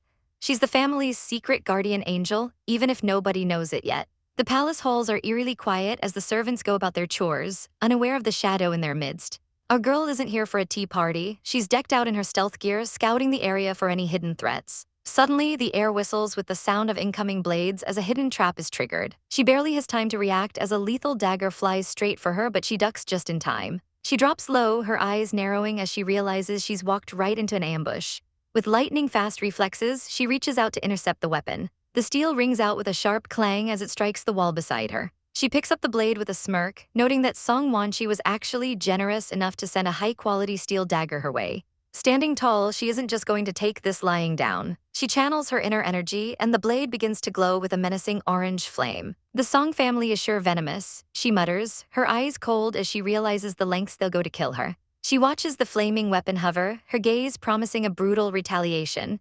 The power surges through her palm as she controls the spiritual fire. I will go into my space to take a look at Zaiachi, she decides, needing a break from the palace drama. Everything fades into darkness as she shifts dimensions. She finds her spirit companion, Zaiachi, sound asleep on a tree branch, looking like the most peaceful fox in existence. To wake him up, she tosses the flaming dagger past him, sending the poor thing into a total panic as he wakes up with a start. Chiai, he cries out, his little paws slipping on the bark. He loses his footing and tumbles off the branch with a pathetic Jia. Our girl can't help but laugh as she catches the clumsy spirit, calling him a little dummy. Zaiachi isn't amused and gives her a sharp pack for the rude awakening. Don't be mad, she giggles, patting his head while promising him a new toy to play with. She sends the flaming dagger spinning through the air, turning a deadly weapon into a glowing plaything. She watches him dive after the blade, enjoying the chaos. Our heroine looks on with a mischievous grin. Go, Sevi, I choose you, she jokes, treating the whole assassination attempt like a game of Pokemon, while Zaiachi treats the lethal weapon like a chew toy, chasing it through the air. Our girl just laughs at how adorable her little dummy is. Meanwhile, things are much more tense back at the Song family estate. Song Wanchi is pacing like a nervous wreck, sighing deeply as he worries about the mission's progress. He turns to Master Lion, wondering why their foolproof plan failed. Master Lion, who looks far too smug for his own good, isn't happy about being questioned and demands to know if his abilities are being doubted. Song Wanchi quickly realizes he's offended the man and slams a bribe down on the table to smooth things over. He bows his head in shame, the weight of the situation finally hitting him. Please forgive me, Master Lion, I got a bit emotional, he begs, practically groveling. Lion huffs and reaches for the payment, his ego sufficiently stroked. He reminds Song Wanchi that the Alchemist Association doesn't do dirty deeds for nothing, and they'll definitely finish off the Yi family. Still, he's suspicious. That dagger trap should have killed any normal expert, leading him to believe a powerful master is secretly protecting the Yi family from the shadows. Master Lion is fuming, unable to fathom how a supposed expert from such a tiny town could interfere with his plans. He grits his teeth, declaring that while this was his first failure, he won't let it happen again. Next time, he's definitely taking that old man's life. Meanwhile, oblivious to the assassination plots, our girl is living her best life, skipping through the gardens with her adorable spirit pet. She spots a familiar figure up ahead and wonders what's going on. It turns out to be her big cousin, who has been looking specifically for her. She approaches him, curious about his sudden visit. He gets straight to the point, telling her that the Qiyufeng Town mountain hunting event is happening in 5 days, and he's the one leading the Yi family offspring. He tells her to start preparing because he's using his final recommendation spot to bring her along. Our heroine is stunned, asking really, with stars in her eyes. When he confirms it, she loses her mind with joy, jumping around and calling him the ultimate nice guy. She grabs his hands, buzzing with pure hype because she finally gets to go mountain hunting. She's so excited that she sprints off to share the news, leaving her cousin standing there in a complete daze. She bursts into her mother's room, shouting that she has the best news ever. She tackles her mom in a massive hug, explaining that she's officially joined the hunting roster. Her mother gives her a head pat but reminds her she only has 3 days left to get ready. Our girl is nothing if not confident, declaring, I am always prepared, and promising to take first place to make everyone's jaws drop. 3 days later, the scene shifts to the base of 7-Star Mountain. The ground shakes as horses thunder toward the gathering point. Our girl is looking sharp in her green hunting gear, scanning the crowd. Who are these people, she wonders, noticing the massive turnout. The atmosphere turns toxic fast when a group of riders arrives below the mountain. Leading the pack is Song Han, the arrogant second son of the Song family. He immediately starts trash-talking, mocking Yi King for losing to that retarded girl during the clan tournament. Yi King's blood boils as he barks back, Song Han, who did you just call a trash? The tension reaches a breaking point as a heavy footstep lands, signaling that the pleasantries are officially over. It looks like the hunt is starting with a side of beef. Song Han sneers at the poor guy, mocking his lack of talent. If it weren't for your sister, do you think you'd have what you got today? He taunts. He snaps his fan shut with an arrogant click, using it to lift a girl's chin like she's some sort of prize. Yining, you should come over to my team, he suggests, calling her current partner literal trash that will only drag her down. Yining is frozen in shock, but her partner has had enough of the disrespect. Move your dirty hand away, he growls, stepping in to defend her. He throws a desperate punch at the smug noble, but Song Han just dances out of the way, looking bored. He leans in close to whisper one last insult, laughing that a loser will always be a loser. Thinking he's won the day, Song Han hops onto his horse to make a grand exit. He looks back one last time to shout another insult at Yining for following a trash teammate.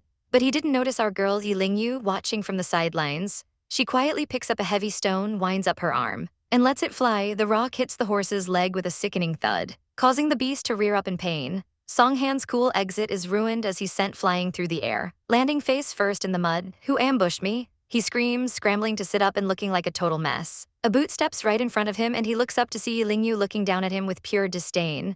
Just now you were calling him trash because he couldn't beat some girl, she mocks. What should we call you now then? Songhan turns red with rage, screaming her name and threatening to kill her. His guards immediately rush in to swarm our girl, but she's way ahead of them. She lunges forward, grabbing one guard by his belt and swinging him around like a human wrecking ball, slamming him right into Songhan.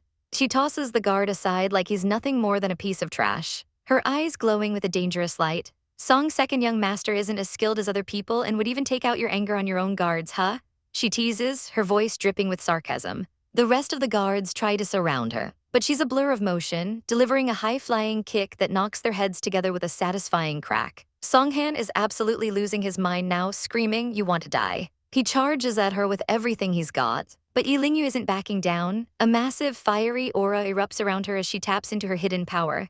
"Then let's see which one of us is going to die first," she challenges. They collide in a massive explosion of light and energy, the shockwaves shaking the very ground. Songhan is sent spiraling backward, completely overwhelmed by her strength.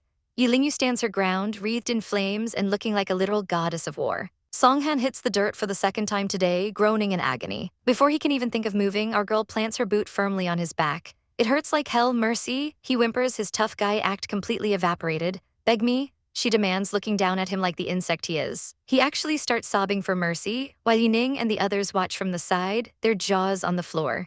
They can't believe the girl they thought was weak is now standing over the powerful Songhan.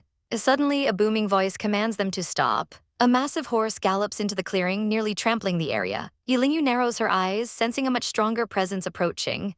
A new man appears on horseback, looking stern and dangerous. He looks down at our heroine, his voice cold. "You are Huang Yu's daughter Yi Lingyu?" he asks. He sits tall on his mount, staring down at the chaos she's caused. It looks like our girl's trouble is only just beginning. Song Guangjie is acting like a total big shot, telling our girl she's got guts for humiliating his family. But Lingyu isn't intimidated at all, calling him a coward and a mama's boy who should have just stayed home. He loses his cool immediately, reaching for his blade and barking about how even the town's top experts wouldn't dare speak to him like that.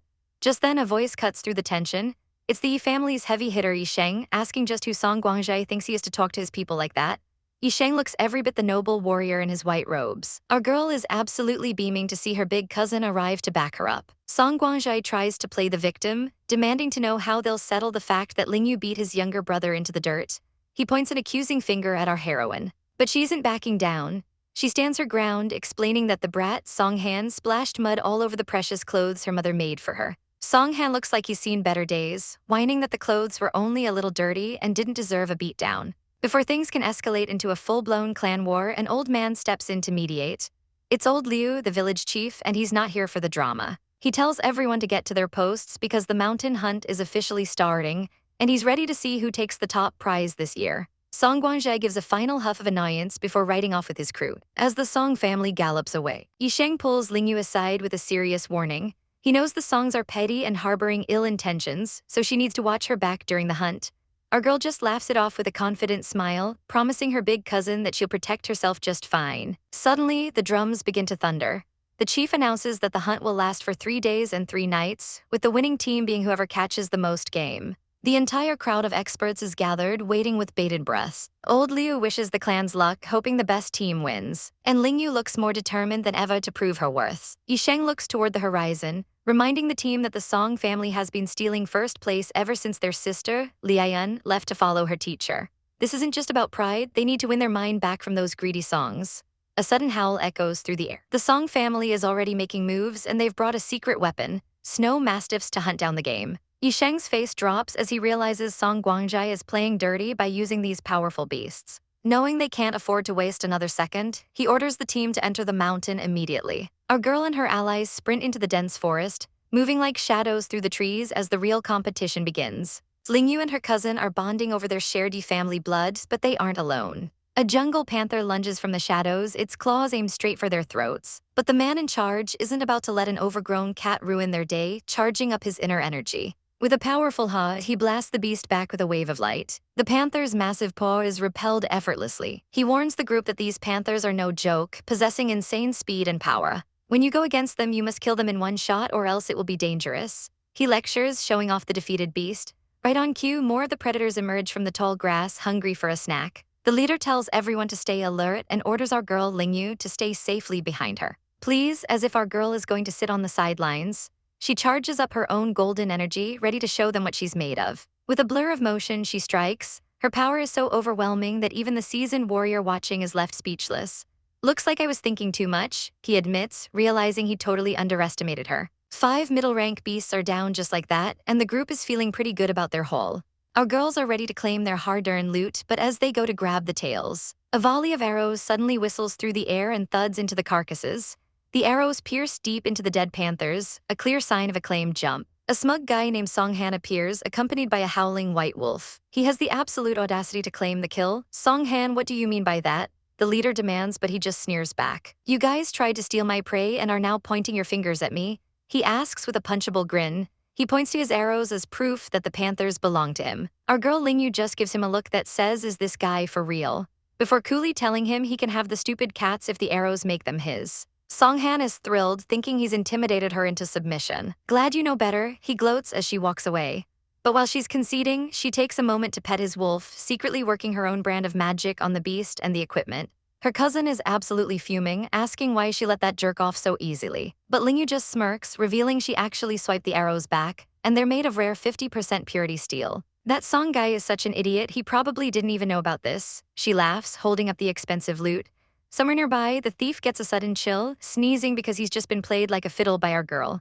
A guy is losing his mind over a bad trade, screaming about steel arrows and black panthers. But the first young master isn't worried, dismissing our team as mere bumpkins from the Yi family. Apparently, they're still salty about our girl dodging those refined arrows earlier, and the Song family is looking for revenge. This mysterious Master Lion is actually impressed, calling her a capable person for surviving his handiwork. The Song family is so desperate to take out the Yi family during the mountain hunt that they're willing to trade 30% of their mine just to have Master Lion summon savage beasts to attack them. Talk about overkill. While they seal their shady deal, someone else is watching from the shadows. A masked man finds it very interesting that the Alchemist Association is conducting business on 7-Star Mountain. Whoever this guy is, he's definitely going to be a problem later. Cut to the 7-Star Mountain peak, where the group finally decides to set up camp for the night. Everyone is absolutely drained, collapsing the second they stop moving, while one guy stands guard. Our heroine is finally getting some quality time with her adorable fox companion. She's so exhausted she just flops right on her bed. Zaiachi, let's hurry and get some sleep, she tells her little buddy, looking like the picture of peace. Fast forward 3 hours, our girl is out cold, snoring away with her little fox. But the peace is shattered when a sudden noise wakes her up. Outside, chaos is already breaking out as a log is sent flying through the camp. One of the hit-headed guys is already falling for the bait, shouting that he's going to chase the culprit.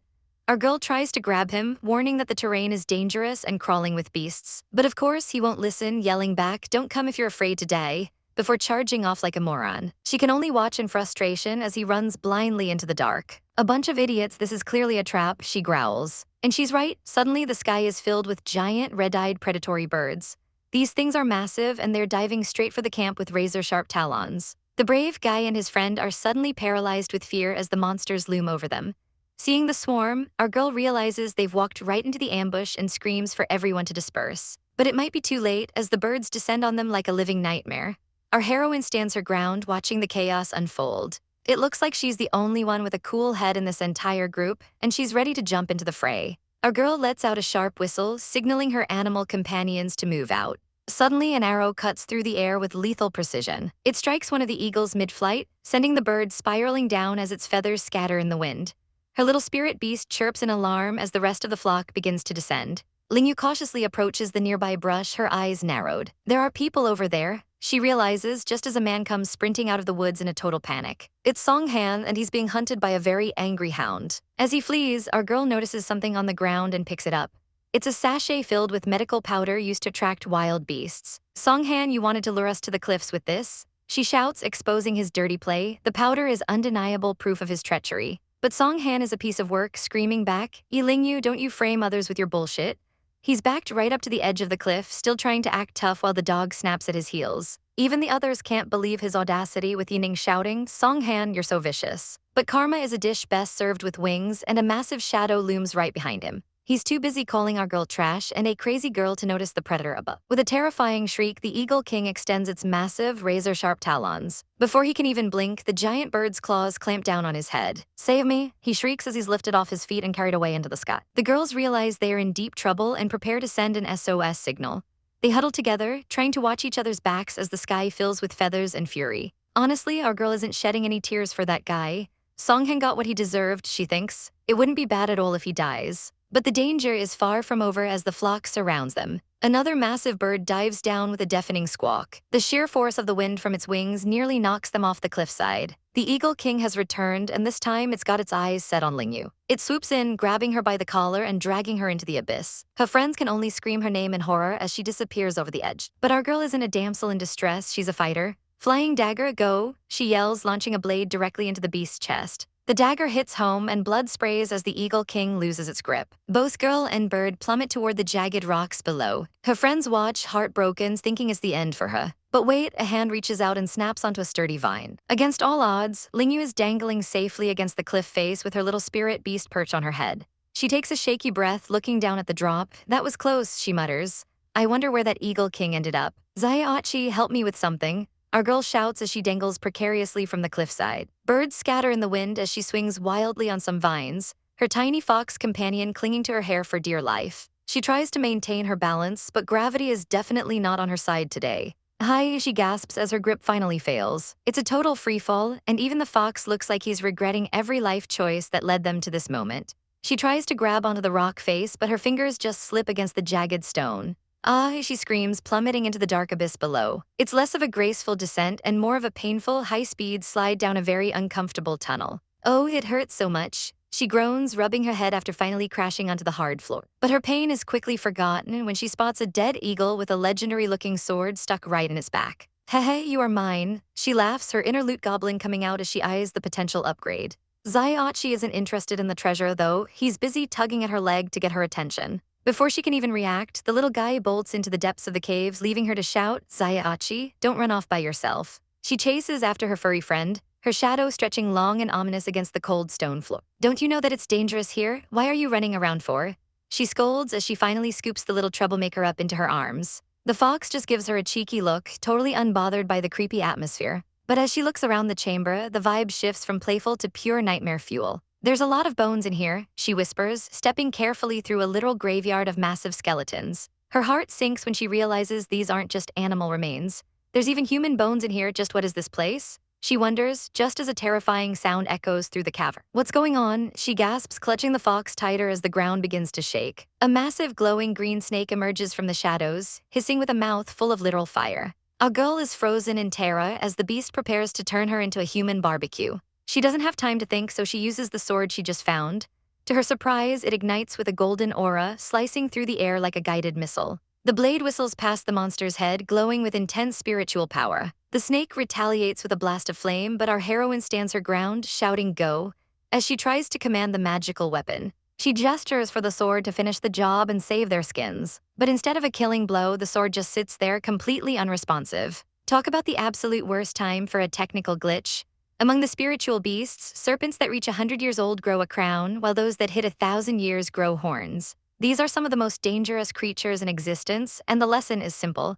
If you ever see one, you'd better run for your life. Unfortunately for our girl, her luck is absolutely bottom tier today. A massive 1,000-year-old monster serpent has cornered her, and it's definitely looking for a snack. The beast coils its massive green body, its eyes glowing with a predatory red light. With a deafening roar, it strikes, slamming its tail into the ground and sending debris flying everywhere. Our heroine can barely keep her footing as the world literally crumbles around her. The serpent lunges for the kill, its fangs bared and ready to tear her apart. Thinking this is the end, she squeezes her eyes shut and screams for help. But instead of teeth, she feels a pair of strong arms lifting her up. A mysterious masked man has swooped in, holding her in a perfect princess carry while a beam of energy blasts the serpent. With a single brutal strike, the monster is sliced to ribbons, its blood spraying across the cavern. Our girl stares up at her savior, her heart doing backflips as she takes in his cool, composed expression. He looks down at her with a smirk that says he knows exactly how handsome he is. A demon, he must be a demon, she thinks, completely overwhelmed by his sheer power. He doesn't hold back the sass either, looking her in the eye and telling her, "You're too weak." This immediately snaps her out of her trance, and she puffs her cheeks in a pout, shouting, "You're not allowed to laugh at me." She tries to struggle out of his arms, but he just pulls her closer, whispering, I don't think that's how you repay your savior. They're so close their noses are almost touching, and our girl is blushing hard enough to power a small city. He finally lets her go, and she immediately calls him despicable for teasing her like that. But then she realizes something is missing. Her precious pet Zaiachi is gone. She looks over and sees the masked man dangling the poor fox by its tail. Her face turns an even deeper shade of red when she realizes he wasn't trying to be romantic earlier. He was just reaching for the pet she was holding. He stares at the little creature, noting that a great ancient beast has actually fallen far enough to form a contract with a human. Zaiachi is not happy about being handled like a sack of potatoes, squirming in his grip. "Give him back to me," she demands, snatching her fluffy friend away. She hugs the fox close, telling him not to be afraid. But the masked man isn't done being weird, coldly stating, "He's a male. You're not allowed to hold him to your chest in the future." Our girl is floored by his audacity, snapping back, "What does that have anything to do with you?" He doesn't answer, simply turning away and commanding her to follow him if she wants to. As they walk deeper into the tunnels, the air becomes thick and suffocatingly hot. He finally stops at the edge of a dark path. Our heroine looks out and her jaw drops. They are standing on the precipice of a massive cliff. The rock beneath them feels like it's vibrating from the sheer intensity of the heat. Below them, the entire cavern is filled with a roaring, violent sea of flames. Our girl spots a rare grade 5 Qiang ginseng tucked away in a glowing cave. It's a wild spiritual herb.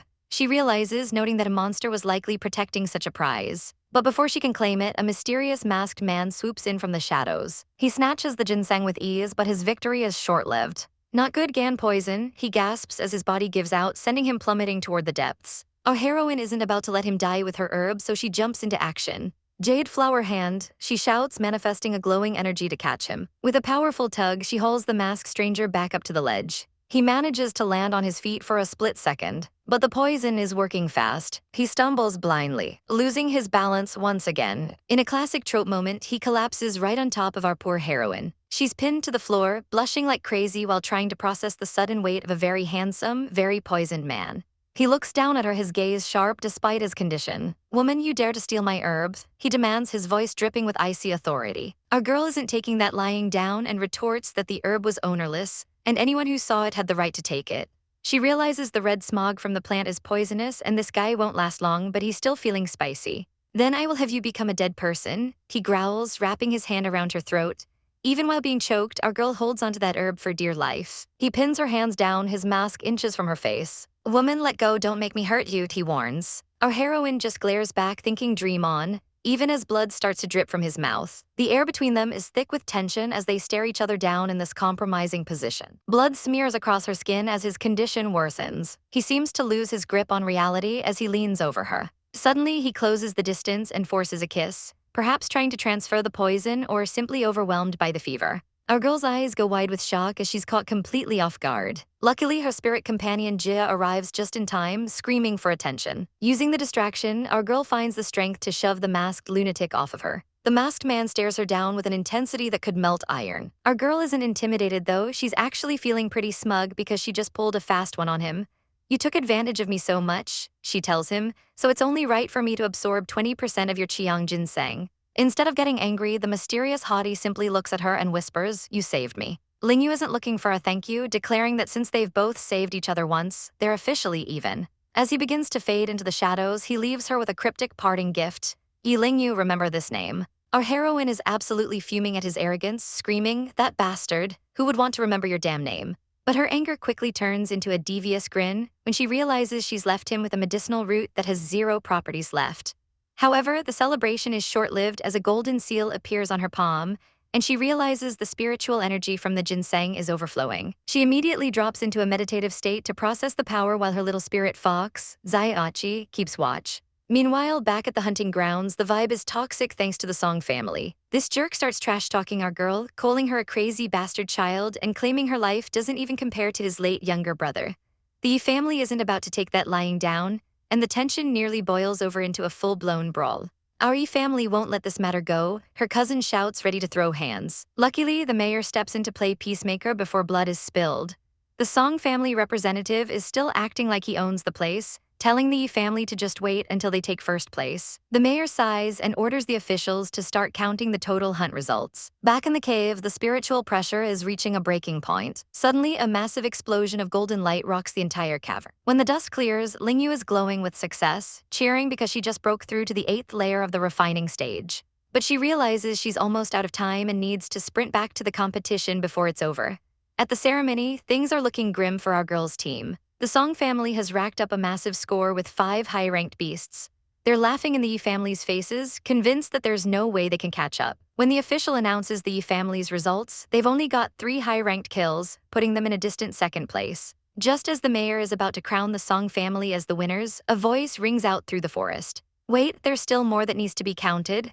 Ling Yu screams as she bursts onto the scene. Everyone's jaws hit the floor as our girl makes her grand entrance. Her family is moved to tears, shouting her name in pure relief that she's alive. She stands tall, ready to show everyone exactly what she brought back from that cave. The moment our girl steps back into the light, her family is practically sobbing with relief. Ling Yu, it's good that you're alive. Her sister cries out, clutching her hands like she's afraid she'll vanish again. Even the stoic cousin can't hide his emotions, gently patting her head while she beams, promising him that they are absolutely going to crush this competition. But of course, the mood is ruined when a salty rival starts screaming her name like a sore loser. Our girl doesn't even give him a second glance, completely ignoring the noise as she reaches into her robes. With a flourish, she pulls out her lute and the crowd goes dead silent. One Eagle King's silver claw and a scale from an unknown monster, she says calmly. Mayor, would you mind identifying these? The old man's eyes nearly pop out of his head as he realizes he's looking at a rank 4 peak stage golden serpent scale. The mayor stands there stunned, holding the proof of her hunt while the rest of the contestants look like they've seen a ghost. The rival tries to call foul, shouting that there's no way a spiritual beast could even be on this mountain. But the mayor isn't having it, snapping back. Are you saying I don't know how to do my job? With no more room for debate, he raises his hand and makes it official. The winner of this year's competition is the Yi family, he bellows. Our girl and her sister share a look of pure triumph, screaming "We won" at the top of their lungs. Even the cousin can't help but crack a smile, looking proud of how far she's come. Before she can even process the win, the guys hoist her up into the air. She's yelping in surprise as they parade her around like the absolute legend she is. Let's bring our family's little hero back, we're going home.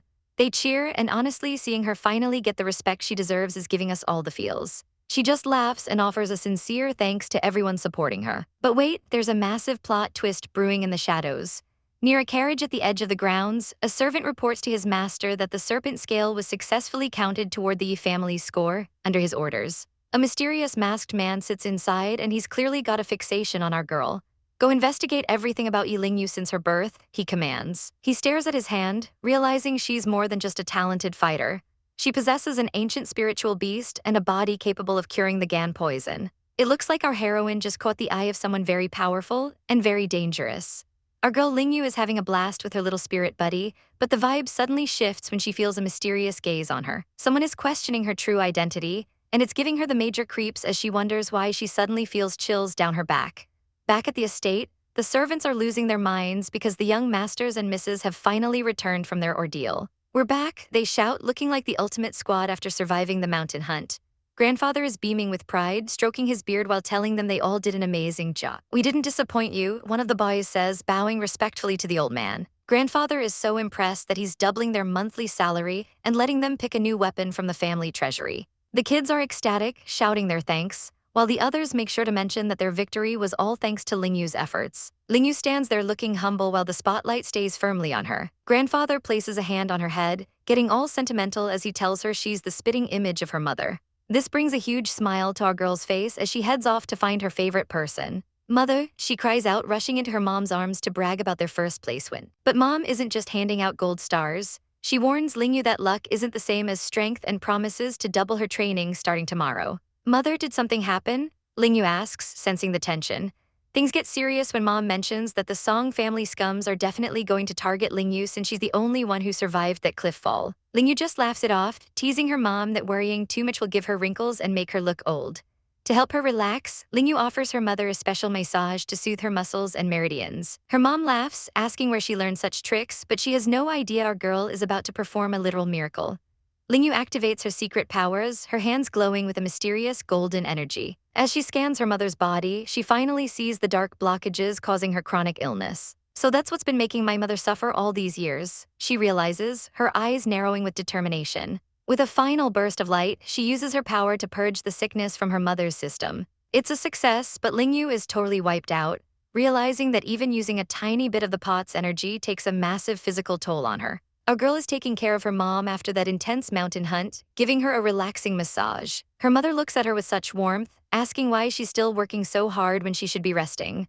Ling Yu just wants to be close to her, clutching the sheets and asking, "Mother, can we sleep together tonight?"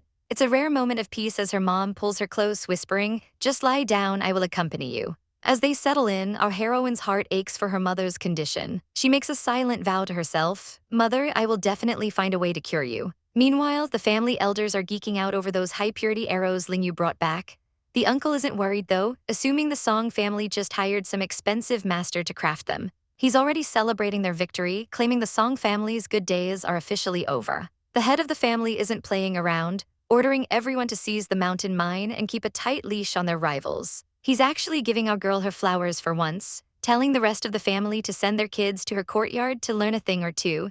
Of course, the other uncles aren't exactly thrilled about being told their kids are inferior. One of the uncles takes his frustration out on his son the moment they are alone. "You useless thing, what are you still standing there for?" he roars, absolutely losing it. He's disgusted that his son can't even compare to a girl he used to call crazy, calling his own child literal trash. He's pinning all his hopes on someone named Lillian, who's returning in 6 months to put our girl in her place. The poor son can only stand there with his fists clenched, feeling like a total ghost in his father's eyes. It's a recipe for a villain origin story if I've ever seen one. Cut to the city, where Ling Yu is rocking a mysterious red cloak to keep a low profile. She's there to sell some fruit, but her real goal is much bigger. "Manager, did you receive any news regarding the grade 5 medicine yet?" she asks. The shopkeeper doesn't have the high-tier stuff, but he offers her some frozen grass instead. Suddenly, the Song family's young master and Master Lion waltz in to pick up the exact same herb. Ling Yu's internal alarm bells start ringing. Why would these rich snobs need 1,000 pounds of a cooling herb? Master Song is acting super suspicious, demanding the manager keep the massive order a total secret. But just as the deal is closing, Master Lion calls out a sudden wait. Our girl freezes, her heart dropping into her stomach as she feels his gaze. "Crap, did he recognize me?" She panics, desperately trying to hide her face. As she breaks into a cold sweat, her mysterious mark begins to glow. Is her cover about to be blown? She needs to find an exit fast before this secret mission turns into a total disaster. Our girl is playing secret agent, hiding behind the shelves as she watches a mysterious man make a major power move. He's buying up every single freshwood fruit in the shop to send back to the Song mansion along with some frozen grass. "Phew, Tilda, looks like I was able to get away," she sighs, her heart racing as she narrowly avoids being spotted. The shop manager is literally in tears over his lost stock, but Ling Yu reassures him that she can sell him more in just 2 days. She can't help but wonder who that high-end mighty guy was, and the manager warns her that he's Master Lion from the Alchemist Society, a group so powerful they rival the National Army. Our heroine realizes that's how the Song family is getting their hands on high-purity steel, and the manager tells her that if she wants the real premium herbs and weapons, she needs to head to their branch in the big city. She thanks him for the tip, her brain already spinning with new plans. Later, she runs into her family, and her big uncle is worried she's overworking herself after the mountain hunt. But of course, there's always that one toxic relative.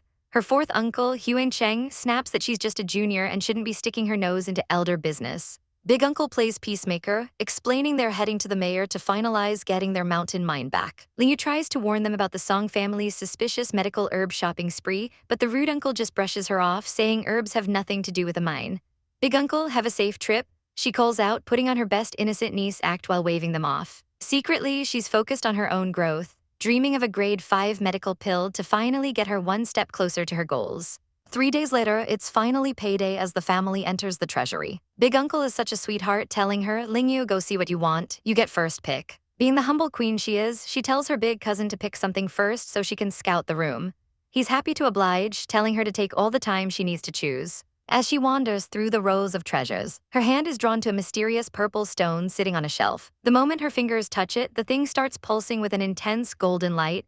"What is this?" she gasps, staring at the glowing crystal that seems to be reacting specifically to her touch. "Ling Yu, this is the first ancient ore that our ancestors found in the 7th Star Mountain," her cousin explains, showing her a mysterious purple stone that's been collecting dust in the treasury because nobody knows what it actually is. Our girl doesn't hesitate for a second, flashing a bright smile as she declares, "Big cousin, then I will take this stone."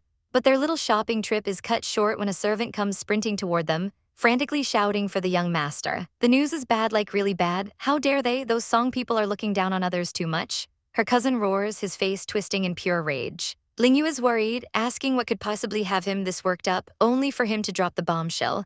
"They ruined our 7th North Mountain mine." Our girl's eyes go wide with shock. She clenches her fist, the blatant disrespect and sabotage from the Song family clearly hitting a nerve. The cousin tries to play the protector, telling the group to head home while he goes to investigate, but Ling Yu isn't having it. "Big cousin, I will go with you," she insists, her mind already racing. They rush over to the mountain mine, but the sight is absolutely depressing. Inside, her grandfather is losing his mind with fury, holding a handful of ruined, orange-stained rocks. He literally crushes the stones in his bare hand, his anger boiling over as he realizes the extent of the damage. As Ling Yu and her cousin burst into the cave, they find grandfather screaming at his overseers, calling them incompetent trashes for letting a perfectly good mine turn into a wasteland overnight. One of the men is practically shaking, swearing on his brother's life that everything was perfectly fine when they first took over the shift. "Grandfather, what happened to the mine?" Ling Yu asks, stepping into the middle of the chaos. The old man is startled, snapping out of his rage to demand what the kids are even doing at such a dangerous site. While the adults are busy arguing, our girl starts investigating the cave floor. She notices a strange, thick layer of moss covering all the ore and wonders why it's growing so aggressively in this environment. She spots a specific plant tucked away in the corners and reaches out, plucking a small green sprout from the ground to examine it closely. Her eyes light up as she realizes the truth. "These aren't wild grasses, but frozen-y grass," she explains to the shocked room. It turns out this stuff is a cold, water-type grass that causes rusty moss to explode overnight if moved into a cave. And she's got the receipts. "Yesterday, I saw the Song family's young master buying a large amount of frozen-y grass," she reveals, connecting the dots. Grandfather is ready to commit a crime, cursing those bastards from the Song family for their dirty tactics. Ling Yu stays level-headed. "Grandfather, now is not the time to worry about the Song family. We need to hurry and get rid of the mosses first," she urges. "Easier said than done, though," one of the men scoffs, explaining that clearing this mess requires high-temperature spiritual fire, something only the royal family or mega-rich merchants possess. "We wouldn't be able to afford it even if we sold everything in our family," he groans, leaving them in a total deadlock. Ling Yu drops a knowledge bomb on her grandfather, explaining that they don't actually need spiritual fire to remove the moss. Lava will do the trick just as well. Her grandfather is skeptical, pointing out that lava isn't exactly easy to find, but our girl just gives him a knowing look and asks, "Grandfather, do you trust me?" She reveals that there's an underground volcano right at 7th Star Mountain, the very place she fell and discovered that massive serpent. Grandfather's face lights up as Ling Yu offers to draw him a map so they can secure the lava themselves. He bursts into a fit of triumphant laughter, shouting, "I guess heaven is on our side. Those Song family snakes will feel so dumb this time." He calls Ling Yu the family's lucky star, and she just gives a cheeky little tongue poke, acting like it's all in a day's work. However, the mood turns somber as grandfather looks at her with regret, admitting he's treated her and her mother poorly over the last 2 years. Ling Yu tells him they're just grateful to be back, but he warns her to keep their solution a total secret because the Song family is literally waiting for them to die. "This time, I want to see who's going to die first," he growls before calling for his man Huangshi. As the guards move out, Ling Yu watches the busy courtyard with a plan of her own forming. She approaches her big cousin, who is overseeing the removal of the frozen grasses. When she asks what he's doing with them, he bluntly replies, "I plan to burn them all." Our girl isn't about to let good resources go to waste and asks if she can have the trash instead. Her cousin is confused since the grass is totally inedible, but she just winks and says she has her own plans. He shrugs and lets her have them, and Ling Yu immediately orders the servants to haul every single basket to her courtyard. She's practically glowing with excitement as she heads back, while her cousin watches her go, convinced she really is the family's lucky charm. Once she's safely back at Kaiachu courtyard, she prepares to process the haul. She raises a hand, commanding the energy to retract, as she begins her secret work. Her little white fox Spirit and the family dog are watching with curiosity, but the fox is a bit too impulsive. Thinking it's found a new snack, the little furball dives face first into a basket of the frozen grass. It takes exactly one bite for the poor thing to realize its mistake, immediately gagging and spitting the bitter stuff out. Ling Yu can't help but laugh at her dramatic companion, pulling the fox into a hug. "Little one, these are magic weapons used to punish the Song family," she whispers, her eyes glinting with a hint of villainous delight. She gently comforts her traumatized pet, knowing that the Song family won't know what hit them. The Song family patriarch is practically glowing with malice as he laughs over Master Lion's clever plan. It turns out they were the ones who used frozen grass to sabotage our heroine's family mine, and they're feeling pretty smug about it. Master Lion is full of himself, promising that since he gave his word, the Yi family's total destruction is guaranteed. The Song patriarch is impatient, though, demanding to know when they can finally get rid of the Yi family once and for all. Soon, Master Lion dismisses him, claiming he's just waiting for a better opportunity before heading off to enjoy his rewards for the evening. The patriarch tells the girls to take good care of Master Lion, making sure the guest of honor is well entertained. But as soon as Lion is out of earshot, the patriarch's son drops the act, asking how much longer they have to suck up to that guy. His father tells him to keep his guard up. They only need Master Lion until the Yi family is erased. He asks if the Yi family has made any moves lately, and his son confidently claims he's personally overseeing everything. Poor guys, they have no idea our girl is already steps ahead of them. Under the cover of night, our heroine infiltrates the Song family's mountain mine, which ironically used to belong to her family. "You lot dare to use frozen grass to mess with our mine?" she says, her eyes narrowing with a cold fury. She's not here for a peaceful protest, she's here for total war. She pulls out a vial of frozen poison that she spent 10 grueling days refining. With a flick of her wrist, she coats the mine in the toxic substance, ensuring the Song family's prize becomes a barren wasteland. The next morning, the Song family's world is turned upside down when a worker finds the ruined ore. Master, something big happened. He shrieks, running to find his boss. When the Patriarch and Master Lion arrive at the scene, they're met with a literal disaster zone. "Master Lion, just what is going on here?" The Patriarch screams, his face pale. Master Lion is sweating bullets, unable to explain how this happened when there shouldn't be any frozen grass nearby. He delivers the final blow. The soil is useless, and not even spiritual fire can save the mine now. Losing his mind, the Song Patriarch decides to play the victim and storms off to the town mayor's house to demand justice. He bursts in and immediately points a trembling finger at our girl's father. "Oldie, were you the one who ruined our family's mine?" He bellows, but Old Manny doesn't even flinch, calling the accusation a total joke. He points out the hypocrisy, asking who they were supposed to blame when the family mine was the one being sabotaged first. The Song Patriarch keeps barking, claiming someone is trying to end his family's lifeline, but he's just digging his own grave. Finally, the town mayor loses his patience and slams his cane down. "Are you guys done yet?" he thunders, silencing the room. He shuts down the Song Patriarch's whining, coldly stating that since the mine belongs to the Yi family now, it's their business to manage, and he's done hearing about it. The Yi family is playing hardball, demanding 40% of the Song family's ores as compensation for new mine. But the stakes just got even higher. Word is out that a great smelting conference is coming to Tong City, and the winner gets a direct line to supply the Daxia army. If the Yi family can secure that connection, their status in the city will be untouchable. While the elders plot their next moves, some are left wondering if our girl really has the potential to lead them to victory. The master isn't taking any chances, ordering his men to gather the best smelting masters in the land because losing isn't an option. Meanwhile, our heroine is deep in the mines, realizing just how valuable this place is, and why their enemies would rather destroy it than let it go. Suddenly, a piercing scream echoes through the tunnels. She rushes toward the source of the noise, finding a worker collapsed on the ground. "There are bugs inside this cave," he gasps, clutching his leg in agony. Our girl's eyes go wide when she sees the state of his injury. The situation is grim. Apparently, a worker named Jufu accidentally opened a sealed underground well and was immediately swarmed by venomous pests. She kneels down to inspect the damage, and it's worse than she thought. When she cuts into the bandage, the blood is a deep, unnatural purple. Such a deadly poison, she realizes, her mind racing for a solution. The cave floor is crawling with glowing, toxic insects, and she knows they need to get the injured out immediately. After sending the workers to safety, our girl stays behind to find the source of the infestation. She spots a trail of the deadly ants emerging from a heavy, ornate seal on the floor. Recalling her medical training, she remembers that for poison like this, you have to use the source itself to create a cure. She channels her energy, her hands glowing with a brilliant light as she refines the toxic bugs into potent powder. It's a delicate process, but she manages to neutralize the venom entirely. "It worked," she cries out, rushing back to the surface to save the men. Outside, the workers are desperate to help their fallen comrade. Our girl hands over the medicine, instructing them to apply it to the wounds and watch the poison disperse. Talk about a toxic workplace, but luckily our girl is the ultimate doctor. "Young miss, should we seal up the underground well?" her attendant asks nervously. Our girl isn't about to let a mystery go unsolved, flashing a confident grin as she says, "It's fine, I will go check it out first." She notices suspicious footprints leading toward the seal, making it clear she isn't the only one interested in what's hidden down there.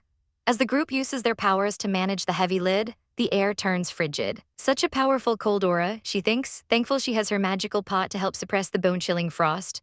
With a heavy thud, the seal is finally moved aside. The sound echoes through the chamber, making our heroine pause for a heartbeat as she prepares to face the unknown. She isn't taking any chances with her crew's safety, though. "You guys can go out. I will go inside alone," she commands, her voice firm. Her attendants are absolutely losing their minds as she disappears into the darkness, screaming, "Young miss, hurry and inform the headmaster." Deep underground, our girl lights a torch, the flame dancing against the jagged, frozen walls. She realizes that without her Kaiyang ginseng and that trusty pot protecting her, she would have been a human popsicle by now. She navigates deeper into the cavern, where massive glowing crystals sprout from the ground like frozen teeth. Suddenly, a creepy crawly makes its move, scuttling across the floor toward her. But our girl has the best backup in the business. Her little spirit companion, Zaiachi, launches a literal fire breath attack, turning the giant bug into a toasted snack. Zaiachi, you're amazing. When we go back out, I will give you a chicken leg as a reward. She cheers, hugging her fluffy protector. Even with the victory, the atmosphere remains suffocating. The yang aura is so thick in here, she mutters, sensing that the real boss is lurking nearby. More ants begin to swarm around the crystals, and our girl's instincts go into overdrive as she hears a strange skittering. She spins around just in time as a lethal threat emerges from the shadows. Green venom sprays through the air, but she's already drawing her blade. Towering over her is a massive, glowing beast that radiates pure malice. Black Yang Jade Scorpion, she gasps, recognizing the high-level monster immediately. The creature strikes with its crystalline claws, shattering the nearby ice stones as it tries to crush her. It lunges with terrifying speed, its glowing tail poised to deliver a fatal sting. Flying dagger go, she shouts, launching her weapon with precision. Meanwhile, back on the surface, the elders are finally catching wind of her stunt. Lingyu, that child is too rash, one of them exclaims, clearly sweating over the potential disaster, but not everyone is sympathetic to our girl's plight. Well, she brought it upon herself, another grumbles, while the headmaster looks on with an expression of grim concern. Lingyu peers over the edge of the crevice, her heart racing as she's scolded for being far too reckless. But our girl has the ultimate trump card to play. Grandfather, there is a black yang jade vein down there, she reveals, grabbing his hand with excitement. The old man's jaw practically hits the floor as he stammers, what? Lingyu, are you sure? To explain her discovery, we see a flashback of her little spirit companion, Zaiachi, kicking up a fuss in the dirt. Lingyu can hardly believe her eyes, asking the little guy if he actually found something important. The cute little fox chirps Jaya as it leads her deeper into the cave. It scurries past massive crystals, and as Lingyu follows, she realizes she's stumbled onto something world-changing. Deep in the cavern, a massive vein of pure energy glows like a river of light, leaving her breathless at the sight of a true black yang jade vein. Back in the present, the Yi family elders are absolutely losing it with joy. The Song family will never be able to win against us now, one exclaims, realizing their rivals are toast. With this kind of wealth, even the big shots in Tong City won't be able to look down on the Yi family ever again. However, the head of the family has a much more strategic plan in mind. This jade vein, I don't plan to mine it on a large scale, he states firmly. The others are confused, but he explains that he wants to refine the jade into powder to help their strongest descendants soar to new heights. From now on, any clan member who reaches the Haoshan stage will be allowed to cultivate right here in the vein. They all agree that secrecy is their top priority, and the elder decides it's time for Lingyu to head to Tong City to start making her mark on the world. But our heroine isn't just waiting for permission to get hers. She figures since she's the one who found this gold mine, she deserves a little finder's fee. It's fine if I take 1,000 pieces, right? After all, I was the one who found this river, she giggles, eyes sparkling like the treasure around her. She begins gathering the shimmering stones, and then she decides to test her cultivation limits. Take it slowly, hee, she whispers, trying to channel her power. Suddenly, the flame sputters out with a pathetic puff. I failed, she gasps, but her stubbornness kicks in immediately. One more time, she declares. Half an hour of intense concentration passes as she pours every ounce of her will into the task. Finally, the air begins to crackle with intense energy. Success, a perfect glowing sphere of power forms in her palm, proving our girl is a total cultivation genius. Our girl is absolutely glowing because she just successfully refined a Xuan Yang pill. It might only be a grade 1, but it's a huge step forward in her master plan, and she's already dreaming of refining even more.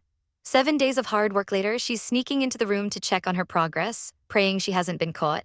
She spent so much time perfecting these lower-grade pills, convinced that she'll finally find a way to heal her mother. Mother, you need to get well soon, she whispers, looking at her with nothing but pure devotion. But the peaceful moment is shattered by the sound of heavy footsteps. Our heroine nearly jumps out of her skin as she's cornered. It's her relative, and he can't help but laugh at her dusty face from all that alchemy practice. We're going to the city with my father tomorrow morning, he announces, catching her completely off guard. He explains that the headmaster wants them to broaden their horizons and learn some business skills from their fifth uncle. Lingyu bows gracefully, thanking him for the update. Secretly, her mind is racing because she knows Tong City is home to a prestigious alchemist group where she can truly level up her skills. The next morning, the sun rises over the estate as the travel preparations begin. The carriage is prepped and the horses are ready for the long journey ahead. Lingyu gives her mother a final, tight squeeze, promising to stay safe. I know, you're young but so mature, her mother sighs, clearly proud of the woman her daughter is becoming. As the carriage pulls away, our girl leans out the window, waving like crazy and shouting for her mom to take care. Her mother watches the dust trail with a bittersweet smile, whispering for her to stay safe. She can't help but marvel at how much Lingyu has grown in such a short time. However, the vibe shifts real quick over at the Song family residence. The headmaster is looking suspicious, wondering how the Yi family is still selling ore when their mountain was supposed to be destroyed. His son storms in, eyes full of hate, reminding his father that the crazy girl who killed his brother is currently in that carriage. Should I go kill her? He demands, but his father has a much more sinister plan. This absolute villain wants to wait for the right moment to destroy her cultivation and sell her into a brothel just to humiliate the Yi family. The son smirks at his father's wisdom, looking like a total creep. As he's dismissed, he vows that Ling Yu will pay for his brother's life with her own blood. Meanwhile, our girl is just enjoying the ride, looking peaceful and totally unaware that a group of snakes is already plotting her downfall. Little cousin, why is your carriage so cool? Big cousin asks as they stroll through the grounds. Our girl happily munches on a slice of watermelon, crediting the frozen Yi grass he gave her for the upgrade. He's impressed by the sweetness of the fruit, but before she can explain that these can't be bought on the streets, her ears pick up a frantic commotion. Not good, someone is drowning. She screams, her snack time officially over. A figure plunges into the water with a massive splash. Our girl doesn't waste a heartbeat, sprinting toward the scene with big cousin right behind her. They find a panicked old man shouting at the top of his lungs, "Hurry and go find a doctor." He begs the nearby warriors for help, but their medic is only trained to handle physical battle injuries, not a drowning victim. As long as he's a doctor, it's fine. The old man cries, desperate to save his young master. Ling Yu and her group follow the frantic staff into the manor. As she approaches the bedside, she gets her first look at the victim, who is pale and unconscious. Even in this state, our girl can't help but notice his top-tier visuals. He looks handsome, she thinks, her face flushing a deep red. The doctor on site looks grim, noting that if the man had been in the water for even one more minute, he would have made it. The old man is practically vibrating with anxiety, asking what they should do. Seeing no other choice, our girl steps forward with a determined look. "I read a book that taught me how to save a drowned person before. Can I give it a try?" she asks. Big cousin looks worried, asking if she's really sure about this, but the old man is ready to try anything if it means saving his master. Ling Yu immediately takes charge of the room. "We need to keep the air flowing, everyone else leave the room," she commands. Once the room is clear, she focuses her intent, and a brilliant golden light begins to swirl around her hands. She presses her palms toward the young master, channeling a powerful energy into his chest to force the water out and bring him back from the brink. As the healing process takes hold, steam begins to rise from his body, and the color slowly starts returning to his face. Our girl is in a total panic as the old man coughs, dropping a bombshell that the young master's body temperature is naturally lower than a normal person's. He starts lecturing her about how a man and woman shouldn't be so close, but she's not having any of that traditional nonsense. "You still care about these things at a time like this?" she snaps, immediately diving into life-saving mode. She starts a rhythmic count, pumping his chest with everything she's got. Even though she's exhausted and feels like she doesn't have enough strength, she refuses to give up on him. Her companion watches in awe as she's told to keep pressing hard on that specific spot until the water is finally forced out of his lungs. 30 grueling minutes pass. Finally, the young master lets out a violent cough, finally purging the water and coming back to the land of the living. He's barely conscious as the servants rush in with a special medical box. They quickly pull out a round medicinal pill and feed it to him while our heroine watches the process closely. She suddenly realizes they're using Qiang ginseng, the very same rare herb that Masked Man was hunting for earlier. The young master weakly explains that he just wanted some fresh air before the waves swept him overboard, and he looks up at her with genuine gratitude. "Miss, thank you for saving my life," he says softly. Our girl turns into a literal ball of sunshine, basking in the praise. "You're welcome," she beams, her ego definitely getting a little boost. The young master can't help but blush at her bright smile and energetic personality. He immediately orders his teacher to reward her with a bag of gold leaves for her heroics. Our girl isn't about to turn down a payday and graciously accepts the heavy gift. He introduces himself as Feng Yu and invites her to visit his mansion on Bamboo Street once he's recovered. As her group prepares to leave, she gives him a big, cheerful wave goodbye. Feng Yu watches her go with a soft, lingering smile on his face. "See you," he whispers to himself, clearly intrigued by the girl who just pulled him back from the brink. An old man's voice thunders through the hall, demanding to know which useless guards were on duty when the young master nearly drowned. The servants are absolutely trembling, begging for a punishment that won't involve them losing their heads. But the young master himself finally sits up, looking as cold and unforgiving as the water he just fell into. The old man insists that the Feng family rules must be upheld and mercy isn't on the menu today. He looks absolutely livid as he stares down the failures. With a chilling gaze, the young master points a finger and says, "If so, then punish these 3 people." He singles out 3 specific servants and their faces go pale as ghosts. "Take them away," he commands without a hint of emotion. One girl screams in terror, pleading that she's innocent and wasn't even on duty today. But the young master shuts her down with icy logic, asking, if you weren't the ones on duty, then why would you three show up on the boat? Talk about being caught red-handed. He delivers the final, brutal sentence, drag them out and beat them to death. The old man doesn't waste a second, ordering the guards to make it quick. Once the chaos settles, the young master looks completely drained, his long hair spilling over his shoulders. He collapses back into bed, his body clearly failing him. The old man asks if he needs another piece of Qiyang ginseng to help him recover. But our guy just sighs, admitting the medicine isn't working as well as it used to, and he just wants to rest. Meanwhile, we shift gears to Glass City, where a carriage pulls up to the massive, imposing gates. Yi Huangshun greets his brother with a bright smile, happy to see him. He introduces his niece, Ling Yu, explaining that she's here to broaden her horizons. Along for the ride is her fifth uncle, a man whose business tactics are legendary even if his cultivation isn't the highest. Our girl Ling Yu watches him closely, thinking to herself that he looks super amiable and should be easy to get along with. The uncle suggests they head straight to the Zuixian restaurant to grab a bite.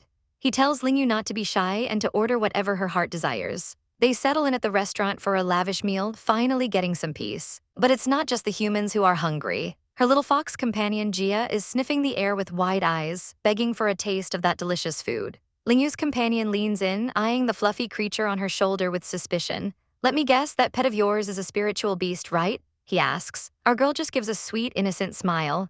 I just found him in the mountains, she says. I don't know what he is, but he's cute, so I decided to raise him. The little guy seems to agree, letting out a happy Jia, as he enjoys the attention. But the peaceful vibe is instantly ruined when a group of arrogant men struts into the room. The atmosphere turns icy as someone whispers, it's the Alchemist Society's people. One of the lackeys points a finger at their table and barks, this is Master Huang's seat, don't you guys know you should hand it over? Yi Huangxuan initially tells everyone not to move, but realizing he's dealing with the powerhouse Alchemist Society, he stands up to concede.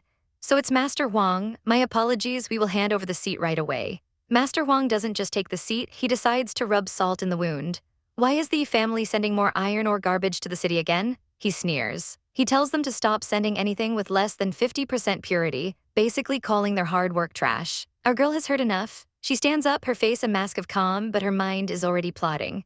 As she walks past the bully's table, her hand moves with lightning speed, dusting a fine white powder into their cups. She doesn't even break her stride as she heads toward the back of the room. She glances back over her shoulder with a devious, satisfied smirk. Enjoy, she thinks to herself. Back at their new, much worse table, Yi Huangxuan is fuming. He explains to Ling Yu that the Alchemist Society has been bullying their family for ages because he refused to give them benefits or bribes. They are making things difficult for our family on purpose. He sighs, looking defeated. Ling Yu just continues eating her meal, her eyes fixed on the target. She watches as Master Huang and his lackey lift their teacups. 1, 2, she counts down in her head. The moment the tea hits Master Huang's throat, the trap is sprung. What's going on? Why is it so itchy? He screams, frantically scratching at his neck. Within seconds, he's howling in pain. It's too damn itchy. As the bullies scramble to rush their master back to the Alchemist Society, Ling Yu's companion can't help but mutter, well deserved. Our heroine calmly explains her handiwork. This is frozen-y poison, she says with a chillingly beautiful smile. Once it's absorbed by the skin, it will itch until it rots. You'll wish you were dead. Meanwhile, across the city at a grand mansion, a much more serious medical crisis is unfolding. Chairman Liao is checking on a young Master Feng, who is lying unconscious and pale. He merely contracted a cold, the doctor explains, but when mixed with the cold poison already in his body, it becomes life-threatening. He prescribes some nourishing pills to be taken with warm wine. But when the family asks about curing the actual poison, the doctor just sighs.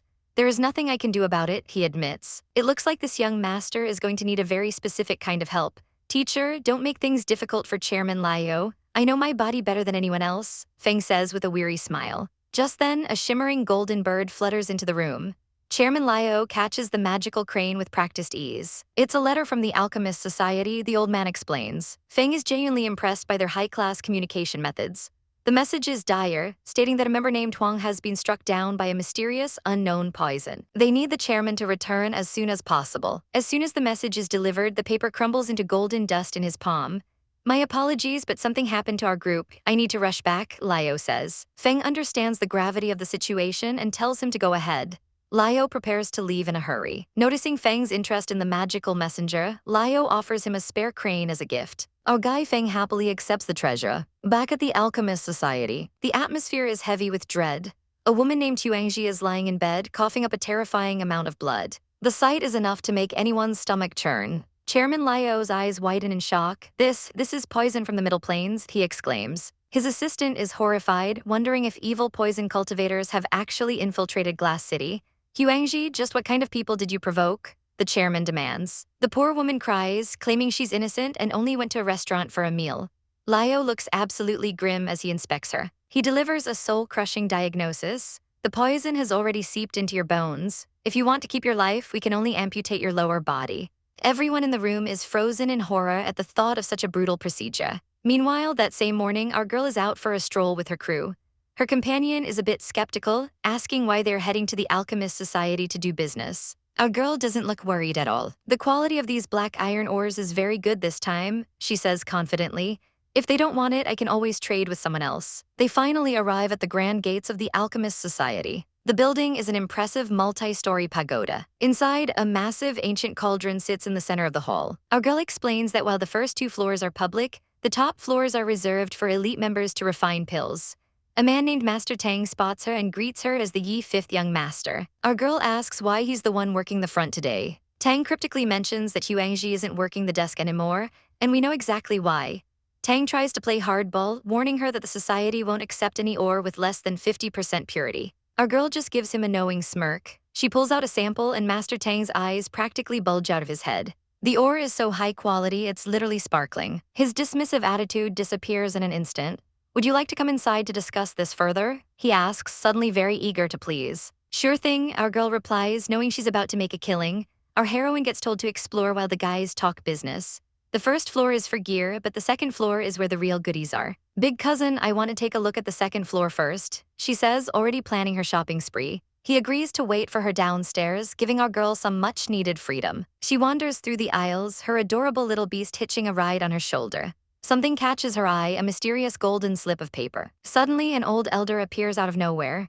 Little friend, this is a seal to test your spiritual beast, he explains. Our girl is intrigued, asking what an alchemy beast even is. The elder explains that with enough divine consciousness, an alchemist can turn these seals into living constructs. He starts folding the paper with lightning speed, and before she knows it, it's a paper crane. Amazing, she gasps as the crane springs to life and starts fluttering around her like a real bird. Zaiachi, her little white fluff ball, immediately goes into hunter mode, ready to pounce. The elder just chuckles, ha ha ha little guy, you won't be able to catch it. Oh, he clearly doesn't know who he's dealing with. Can't catch it, you can't be sure about that, our heroine smirks. She smells an opportunity and goes for the kill. Elder, do you want to have a bet with me? If my little beast can catch it, you will gift me 10 seals. The old man is taken aback. 10 seals is a hefty price, but he's confident his magic crane is too fast for a house pet. Deal, he says, but he adds a spicy condition of his own. If the beast fails, it belongs to him. They high-five to seal the deal, and it's officially on. Our girl turns to her pet with a grin that's honestly kind of terrifying. Zaiachi, did you hear? If you don't catch that crane, you'll belong to this old man. No more meat, no more fruit, and no more playtime. Talk about motivation. Zaiachi lets out a determined cry and launches himself like a furry missile. The elder isn't making it easy, twitching his fingers to make the crane dance through the air. But Zaiachi is locked in, his eyes fixed on the prize as he closes the gap with predatory speed. Zaiachi leaps into action, snatching the prize with a quick snap of his jaws. Our girl catches her furry little accomplice, beaming with pride as she secures the win. The poor elder is left completely speechless, looking like he just saw a ghost. Zaiachi, you are literally the best, she squeals, smothering the fox in a hug. With a cheeky wink, she looks at the old man and declares, Elder, you've officially lost. Instead of getting salty, the old man just laughs and strokes his long beard. Ha ha ha, fair is fair, he chuckles, admitting defeat. He hands over a stack of 10 paper seals, but he warns her that since she isn't an alchemist yet, they're basically just fancy decorations. He decides to go the extra mile and gives her a secret formula to practice, telling her to come back once she's actually mastered it. Our girl is over the moon, bowing so hard she's practically vibrating with excitement. Later, the chairman's assistant is totally baffled, asking why he'd just hand over a secret society formula to a total stranger. The chairman just gives a knowing look, his eyes twinkling with mystery. I just thought that child was quite interesting, he muses. Talk about having friends in high places. Our girl eventually catches up with her 5th uncle and big cousin, who are looking suspiciously happy. What's the big news? She asks, noticing their grins. It turns out they finally closed a major deal with the Alchemist Society. Her cousin is a bit of a penny pincher though, worrying that they're losing a bit of profit margin on the deal. But uncle quickly sets him straight, explaining that the society's backing is worth way more than some measly pocket change. Plus, as official suppliers, they get a sweet 20% discount on all their elite medicines and equipment. He tells the kids they'll understand how huge this is once they finally reach the higher cultivation levels. As they pass by a prestigious shop, our girl gets a spark of inspiration. "You guys go on ahead," she says. "I still want to look around and buy some souvenirs for my cousins." She tells them not to worry and to head back first. After a quick and cute goodbye, she heads straight for the entrance. She remembers her uncle saying this is the premier spot to buy or sell high-grade medical herbs. She doesn't waste any time, sliding a specific list across the counter to the server. "I'm looking for these medical herbs," she says, her voice steady and determined.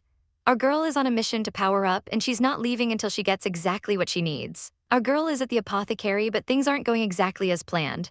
"Customer, these ingredients, especially the fire snake, they're hard to find," the clerk tells her while looking over her list. But our heroine isn't one to take no for an answer. "What if I'm willing to pay a high price for it?" she counters, staring him down. She pulls out some high-grade materials that leave the poor guy shaking in his boots. He admits they don't have the snake in stock, but there's a treasure gathering at the Jukalu Treasury Hall where fire snake eggs are about to hit the auction block. "Then I will go there to take a look," she decides, handing over some of her own goods to be sold to fund her shopping spree. She drops some shimmering blue pills and a rare gem on the counter, making the clerk's jaw drop as he hurriedly asks for her personal information. With her registration sorted, our girl heads straight into the heart of the auction house. The place is absolutely packed with people hoping to score a miracle. A friendly girl sitting next to her asks if it's her first time in the city. Our girl plays it cool, claiming she's just there to broaden her horizons. The stranger smiles, promising her she's in the right place because Jukalu only carries the most decent merchandise. The crowd goes quiet as the main event finally begins. A dapper auctioneer with a sharp mustache welcomes the crowd, announcing that the first half of the exhibition will feature 23 rare items. He lays down the law: every bid must be at least 100 silver increment. The first item up for grabs is a set of 5 blue-patterned Xuanyang pills. These aren't your average pharmacy scraps. They help wash your meridians and allow you to absorb spiritual energy in less than 10 days. Our girl's eyes widen as the bidding starts at 500 and immediately jumps to 700 silver. Suddenly, a man slams down a massive bid. 1,500 silver, he shouts. The crowd starts whispering that he's the vice president of the Alchemist Society, and honestly, nobody is brave enough to outbid a guy with those kinds of connections. Our girl is practically seeing dollar signs as she realizes her own pills just netted her 1,350 silvers after fees. 2 hours later, the item she's actually been waiting for finally appears. 30 fire snake eggs starting at a base price of 1,000 silver. What a scam! Are fire snakes really that expensive? She screams internally, realizing her hard-earned profit is about to vanish. The bidding war is brutal, rocking to 1,200 and then 1,400 in the blink of an eye. When the price hits 2,000, our girl starts sweating bullets. She grips her sleeve, her heart hammering against her ribs. She knows she needs these eggs for her cultivation, no matter the cost. Taking a deep breath to steady her nerves, she prepares to go all in. 2,300 silver, she shouts, her voice ringing through the hall. The entire room freezes, turning to look at the mysterious girl who just dropped a small fortune on a batch of eggs. Our girl stands her ground, even if her wallet is currently screaming in agony. The auctioneer's voice booms through the hall as he scans the crowd for any last-second bids. 2,300, once, twice, thrice, he shouts, his eyes gleaming with the thrill of the sale. With a heavy thud, the gavel hits the table. Sold. Our sweet girl in pink lets out a massive sigh of relief, finally able to breathe now that the tension has snapped. But the woman in red isn't about to let her off easy, looking at her with a judgmental side-eye. "This sister, you have such a special hobby," she teases. Our heroine just gives a nervous laugh, admitting that while she hasn't bought anything yet, she's just waiting for the right moment. As the workers haul away the massive chest from the previous sale, our girl in red settles in, her expression turning sharp and serious. "What I am interested in is coming later," she whispers to herself. She's not here for trinkets. She needs a legendary gift for her father's 50th birthday, and she's prepared to pay any price. The auctioneer holds up a gnarled piece of timber that looks like junk to the untrained eye, but the room goes dead silent. "I'm sure many of you came here for this 100-year-old agarwood. The starting price is 10,000 silver," he announces. Our poor heroine nearly chokes on her own spit. Such a small piece of wood costs 10,000 silver, that's more expensive than a block of gold. She gasps, her eyes bulging at the sheer insanity of the price, but our girl in red doesn't hesitate for a single second. 11,000 silver, she calls out, her voice cutting through the murmurs of the crowd. The competition is fierce though, and a rival bidder immediately throws up 2 fingers, jacking the price straight up to 20,000. The atmosphere in the room turns electric as the heavy hitters start throwing around life-changing amounts of money. Later that night, the 2 girls part ways outside the venue, waving goodbye with bright smiles. "See you again, Sister Lan," they call out to each other. Lan walks away humming a happy tune, thrilled that she managed to make a new friend in such a high-stakes place. But the vibes shift instantly as 2 shady thugs watch her from the shadows. Follow her, the leader commands, his eyes narrowing with a predatory glint. They tail her into a dark, cramped alleyway, staying just far enough back to remain unseen. Lan's intuition finally kicks in, and she stops in her tracks, looking back into the darkness with a face full of dread. Panic sets in, and she starts to bolt, her little shoes pitter-pattering against the pavement as she gasps for breath. She tries to put as much distance between herself and the creeps as possible, her heart hammering against her ribs. But it's no use. The thugs move with terrifying speed, cornering her before she can reach the main street. Why are you guys following me?" She stammers, trembling as she backs against the wall. The lead thug leans in, his face twisted into a disgusting smirk. "What is it, little girl? Who told you to not grow eyes and provoke people you shouldn't provoke?" He sneers. His partner, a greasy guy with a mustache, rubs his chin while looking her up and down. "Brother, she's not bad at all. Why don't you let me have my fun with her first?" He asks, big mistake, huge. Before the creep can even finish his sentence, a flying dagger whistles through the air and buries itself deep into his throat. He lets out a strangled ah, as blood sprays everywhere, his eyes wide with shock. Our girl isn't a helpless victim after all. She strikes a powerful pose, her fingers poised as she controls her weapons with lethal precision. The remaining thug loses his mind, screaming, "You bitch," as he lunges forward and grabs her by the throat, determined to kill her for what she just did to his partner. Our girl is not playing around anymore, using her glowing palm technique to shut down the trash trying to jump her. With a single strike, she sends the first goon flying back through the air like he's weightless. She pins the leader to the dirt with her boot, demanding to know who sent them to do their dirty work. When he tries to play tough and claims nobody sent him, she gives his arm a little adjustment that has him screaming in pure agony. The guy is still trying to act like a martyr, bleeding from the mouth and telling her to just kill him if she's so capable. Little does he know, she has a much more creative way to make him talk. She pulls out a small, innocent-looking bottle and asks if he sees his good brother over there. Or rather, what's left of his buddy, who has been reduced to a puddle of steaming green goo on the pavement. The horror finally sets in as the goon realizes he's next on the melting list. He starts shaking like a leaf, begging for mercy. "I'll speak, I will tell you everything." He blubbers, revealing that a man from Qifeng town hired their group to take her out. But our girl isn't interested in making friends with assassins. Before he can even finish his plea, blood sprays across the dark alleyway. He looks at her with betrayal in his eyes, gasping out, "Didn't you say you won't?" But he doesn't get to finish the thought. She wipes her blade with a cold, dead stare. "I never said I was going to let you go," she whispers, proving that being our heroine's enemy is a one-way ticket to the afterlife. Switching gears to her business mogul era, we find her at the auction house, where the manager is absolutely losing his mind. He can't believe a young girl is the source of the high-grade dragon ore and Xuanyang pills, but she quickly spins a lie about a mysterious teacher being the true expert. Desperate to keep her as a client, the manager bows and offers her a sweet 80-20 profit split. Our girl plays hard to get for a second, keeping her poker face on point. She eventually agrees to provide 50 pills every other month on one condition.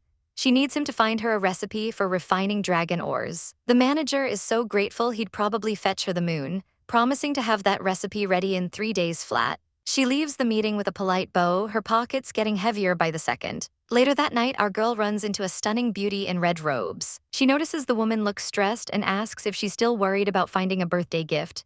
This gorgeous lady is Lan Kaer, and she sighs that despite the city's size, she hasn't found a single present she actually likes. Ling Yu, sensing a powerful potential ally, flashes a sweet smile and says she feels a special connection with her. She casually mentions that her family has some 100-year-old monkey wine just sitting around at home. Lan Kaer's eyes light up because that's basically liquid gold and she can't believe her luck. Ling Yu tells her to drop by the family home whenever she has time and ask for her by name. The two hit it off immediately, and the older woman introduces herself as Sister Lan. They share a warm moment as they hold hands, promising to meet up again the moment they both have some free time. Our girl is definitely building an empire, one powerful friend at a time. After waving a sweet goodbye to Sister Lan, our heroine heads off with a smile, happy to have made a new friend. But the good vibes don't last long, as two shady guys are already on her tail, whispering for the other to follow her.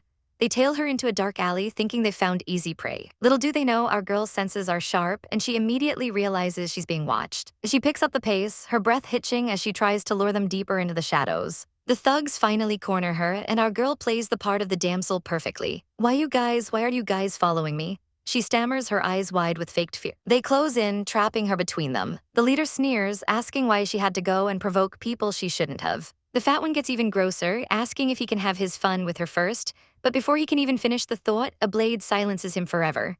The leader's jaw drops as his partner collapses in a heap of blood. Our girl isn't playing around anymore, looking absolutely lethal as she readies her next move. Enraged, the thug lunges at her, screaming, "You bitch." Bad move, buddy. Our heroine activates her secret technique, her hand glowing with a dangerous golden power.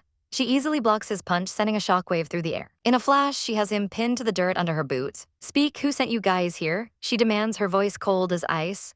When he tries to play tough and claims nobody sent him, she doesn't hesitate to snap his wrist. He screams in agony as she delivers a brutal kick to his ribs. Even with blood dripping from his mouth, he tries to act brave, daring her to just kill him if she's so capable. She steps on his chest, looking down at him like he's nothing but dirt. She pulls out a small vial, asking if he sees his good brother lying over there. She tosses the vial onto the corpse, and the man watches in pure horror as his friend's body literally dissolves into a pool of green acid. His eyes bulge in terror as he realizes he's about to face a fate much worse than a quick death. Our girl leans in with a terrifying smirk, telling him he'll end up just like his friend if he doesn't start talking right now. That does the trick. He begs for mercy, confessing that it was the master of Qiufeng Town who asked their young master for a favor to have her killed. He spills every detail about the Mountain Sea Group's involvement, but as he finishes, he realizes the cold steel is still at his throat. Didn't you say you won't? He gasps, but he never gets to finish the sentence. Our girl stares back with dead eyes, coldly stating, I never said I was going to let you go. She calmly wipes the blood from her blade, leaving no witnesses behind to tell the tale. Our girl Ling Yu is currently counting her spoils, and boy, did she hit the jackpot with some identity insignias, cash, and some rare 100-year-old agarwood. It's a bit of a bummer that the scent was masked by blood, but she's not complaining. She even finds a rare agarwood seed tucked away, which is basically like finding a diamond in a coal mine. This time I'm rich, she cheers, feeling like the luckiest girl in the world after a little bit of tactical robbing and killing. But just as our girl is celebrating her newfound wealth in her cute chibai form, her internal radar goes off. She whips around with a sharp glare, demanding to know who's lurking in the shadows. Instead of an assassin, she finds a delicate paper crane perched on a branch. She realizes this isn't some cheap toy, the materials scream rich family. Curiosity gets the better of her, and she unfolds it to find a super emo poem about how life is full of regret and dreams are the only freedom. What kind of bored young master wrote this? She scoffs, completely unimpressed by the melodrama. Deciding to give this mystery guy a reality check, she grabs a bra. Let me teach you how to live your life to the fullest. She smirks, ready to drop some truth bombs. She folds the crane back up and sends it flying back into the sky. The crane flutters right back to its owner, landing on the desk of a very handsome young man. He's surprised to see his little messenger return, wondering why it didn't just fly away to freedom. He realizes the paper has been tampered with and unfolds it with a curious look. His eyes widen as he reads Ling Yu's blunt message. Stop being crazy and bored, wake up already. Instead of being offended, he actually finds it hilarious, laughing at the sheer audacity of whoever sent it. He looks genuinely intrigued, probably wondering who this spicy girl is. Meanwhile, our heroine is back to the grind, focusing her energy on a high-level cultivation session. Sweat beads on her forehead as she commands the energy to fuse, knowing she's just one step away from a breakthrough. With a final push, she succeeds in refining a dragon steel needle. It's a tiny but terrifying weapon that glows with a deadly blue light. She's completely drained, admitting that the refining process was so intense it almost took her life. But she can't resist testing out her new toy. Let me test your power, she says, looking determined. She launches the needle with a sharp go. The result is a massive explosion that rocks the area. When she calls it back, the needle even creates mirror images of itself. This dragon needle can actually use mirror image. She gasps, realizing she's created something truly broken. While she's busy becoming a living weapon, the elders of the Yi family are gathering to discuss her. They hear she's in deep seclusion and start gushing about how she's the pride of the family. They're so impressed with her work ethic that they even start sending out gifts to the Land family in her name. Even her seniors are feeling the pressure, feeling ashamed that they aren't working as hard as our girl. The family heads are beaming with pride, convinced that with Ling Yu on their side, the Yi family's future is looking brighter than ever.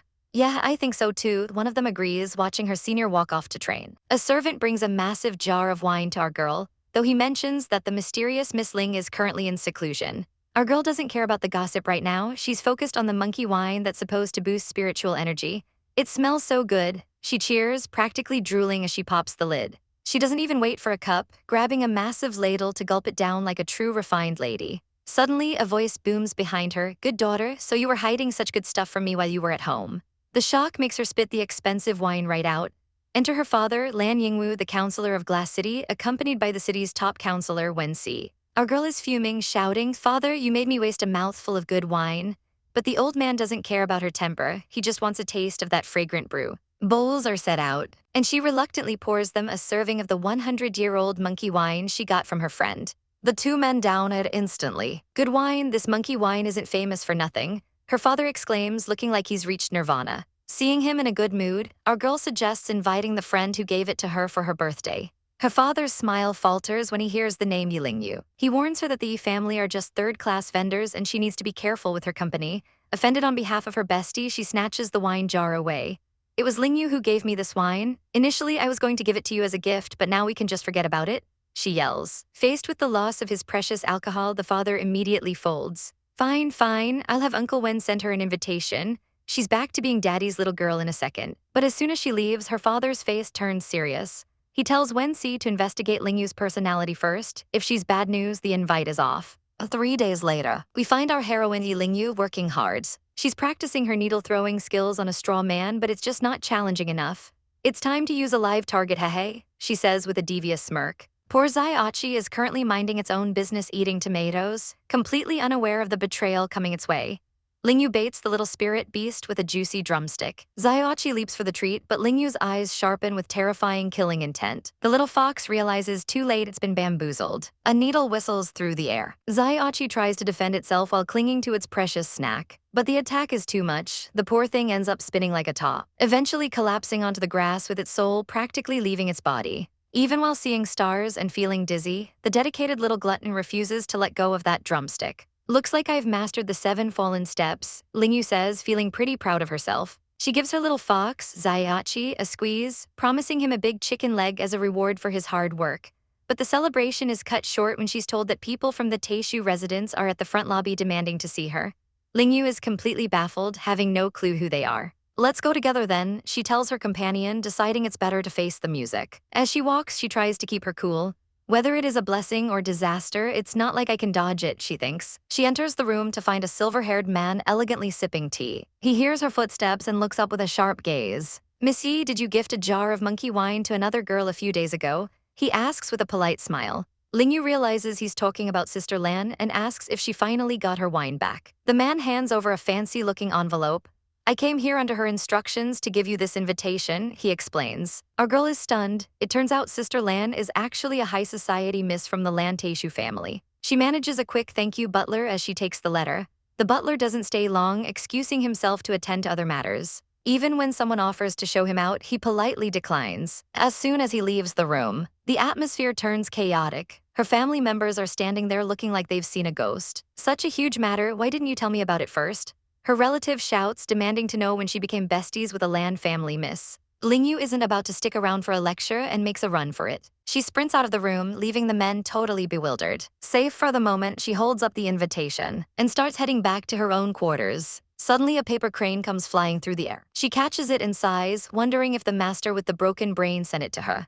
She heads inside and sits down to read the message. The note asks about incurable illnesses, and Yu can't help but snark. So you're actually a sick patient? I wonder what kind of illness you have. But a light bulb goes off in her head. I got it, she cries out, immediately grabbing her brush to start writing a reply. Magic sparks fly as our girl sends a paper crane off with a special command. Go find your master. The little paper bird takes flight, soaring over the rooftops of the massive estate to find its target. Inside the manor, we find young Master Feng looking every bit the tragic, sickly male lead. He's hit with a sudden coughing fit just as his maid rushes in, worried the wind is too strong for his fragile health. He's feeling pretty pathetic, thinking our heroine couldn't care less about replying to a sick person's boring messages. The maid slams the window shut, nearly locking out his only hope. But that persistent little crane is determined to get in, fluttering against the wood. Feng manages to catch it, but the strain is too much, and he groans in pain as his vision blurs. Before he can even read the message, he collapses right there on the floor. His maid lets out a blood-curdling scream for help, but even unconscious, our boy is death-gripping that paper crane like it's his lifeline. He's clenching it so hard his knuckles are turning white, refusing to let go of the only thing she sent him. Enter Butler Mu, and he is absolutely livid. You fools, how were you looking after the young master? He bellows at the trembling staff. The maid tries to explain that the young master was obsessed with that paper crane and refused to leave it behind, no matter what. Butler Mu isn't hearing any of it. Stop making excuses, drag them away, he commands, ready to go full tyrant on the servants. Suddenly, a weak voice cuts through the chaos. Teacher, I'm fine, Feng says, finally coming to as the servants beg for mercy. He sits up, feeling a strange sensation.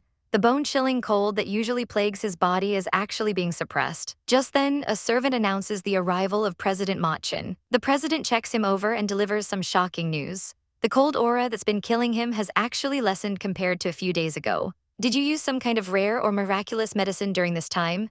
Machin asks, totally baffled by the improvement. Feng plays it cool, claiming he only used the usual herbs, but another coughing fit interrupts him before he can say more. Butler Mu decides it's time for the doctor to leave so the boy can actually get some sleep. Machin agrees, telling the young master to rest more. As the elders head out, Butler Mu walks the doctor to the door. Machin asks if Feng will attend the headmaster's birthday banquet tomorrow, but Mu sighs, saying he'll have to go in the boy's place since he's still so weak. Back in the room, Feng finally unfolds the lucky crane and the message inside is pure gold.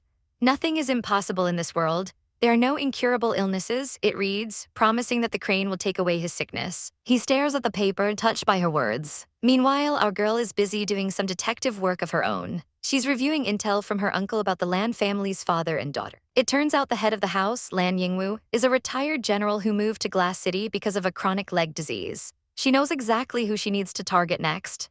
In just 1 year, this man wiped out every single bandit in the city. He's the minister and even the 3 greatest forces of Glass City, the Alchemist Society, Kailu, and the Mountain Sea Group have to bow their heads to him. Among the younger generation, his daughter, Lan Kaer, is the one to watch. She's a total powerhouse who secured 10th place in the Imperial fighting competition, making her a well-known expert. Our girl realizes that if she wants to make a power move, the Lan family is her best bet. It looks like it's worthwhile to befriend them, she muses, already plotting her social climb. If she can get them on her side, she'll finally be able to return to the Imperial capital. Her eyes burn with a cold fire as she thinks about the Hong residents. I will personally visit those people who abandoned us, she vows, gripping her cloth so hard her knuckles turn white. But before she can get her revenge tour started, she has to deal with the local trash. Suddenly, her carriage jolts to a halt. A loud, arrogant voice bellows, who didn't grow eyes and dared to block the Mountain Sea Group's carriage. Enter Shajin, the young master of the Mountain Sea Group and a certified egomaniac. He sneers at her carriage, mocking the Yi family for being too poor to even bring a proper gift to the banquet. Her servant nervously asks if they should just let the bully pass, but our girl isn't having it. And why should we let them through? She asks, her voice dripping with pure sass. She doesn't have time for side characters with main character syndromes. Let's go, she commands, telling her driver to move forward regardless of who is in the way. Shajin's face twists in rage when he realizes who he's dealing with. Yilingyu, he snarls. It turns out he's been looking for a reason to scrap with her ever since someone asked him to take revenge for their younger brother. No problem, leave it to me, he shouts, launching himself at her carriage like a heat-seeking missile. He swings his weapon, screaming her name, expecting an easy win against a weak girl. But as he lunges forward, something goes horribly wrong for him. He mocks her, thinking a simple whip can't stop his momentum. But suddenly his eyes widen in terror. I can't move my body, he gasps. Before he can process what's happening, a massive explosion sends him flying backward. He hits the ground hard, slumped against a stone wall and looking like a total loser. His servants rush over, crying out for their young master, while our girl just stands there looking completely unbothered. Shajin struggles to point a finger at her, wheezing out, You actually used underhanded methods. Our girl just lets out a mockingly sweet laugh. What a joke, she chirps. How could a weak girl like me use underhanded methods against a Haoshan-level expert in broad daylight? The gaslighting is chef's kiss. He threatens to take her to the governor to demand justice, but she just smiles wider. Remember to wait until your tongue straightens out before you go, though, she retorts. Just then, a cold, commanding voice cuts through the bickering. Well, isn't this young sect leader Shaw? It's Lan Kaer herself, looking down at the mess with total disdain. She crosses her arms, her presence immediately commanding the street. I don't remember my father inviting you to his banquet, she says flatly. Shajin stammers, trying to come up with an excuse while looking like a kicked puppy. Under the weight of her gaze, his tough guy act completely crumbles. Lan Kaer isn't playing games today, dismissing the arrogant young master with a wave of her hand and telling her servants to throw him out. The guy is absolutely floored, stuttering, Lan Kaer, you dare, before getting a face full of pain. Our girl watches as Lan Kaer delivers a strike so fast it leaves him reeling. How dare you? Who are you to address me by my name in public? She barks, looking like a total boss. She reminds everyone that she's the queen's adopted daughter and Daxia's martial princess, threatening to beat him until even his father won't recognize his face. The trash quickly decides that retreat is the best option, scurrying away while throwing out the classic "just you wait" villain line. As soon as the pests are gone, the tension vanishes instantly. Lan Kaer does a total 180, grabbing our heroine's hands with a massive grin. Good sister, you're finally here. Let me take you around my residence. She cheers, looking genuinely thrilled. Our girl is impressed, asking what kind of crazy technique she used to disable that guy without even moving a finger. Lan Kaer explains it was a secret weapon aimed at his paralytic meridian, fueled by mental strength, a move that'll keep him frozen and unable to speak for 3 whole days.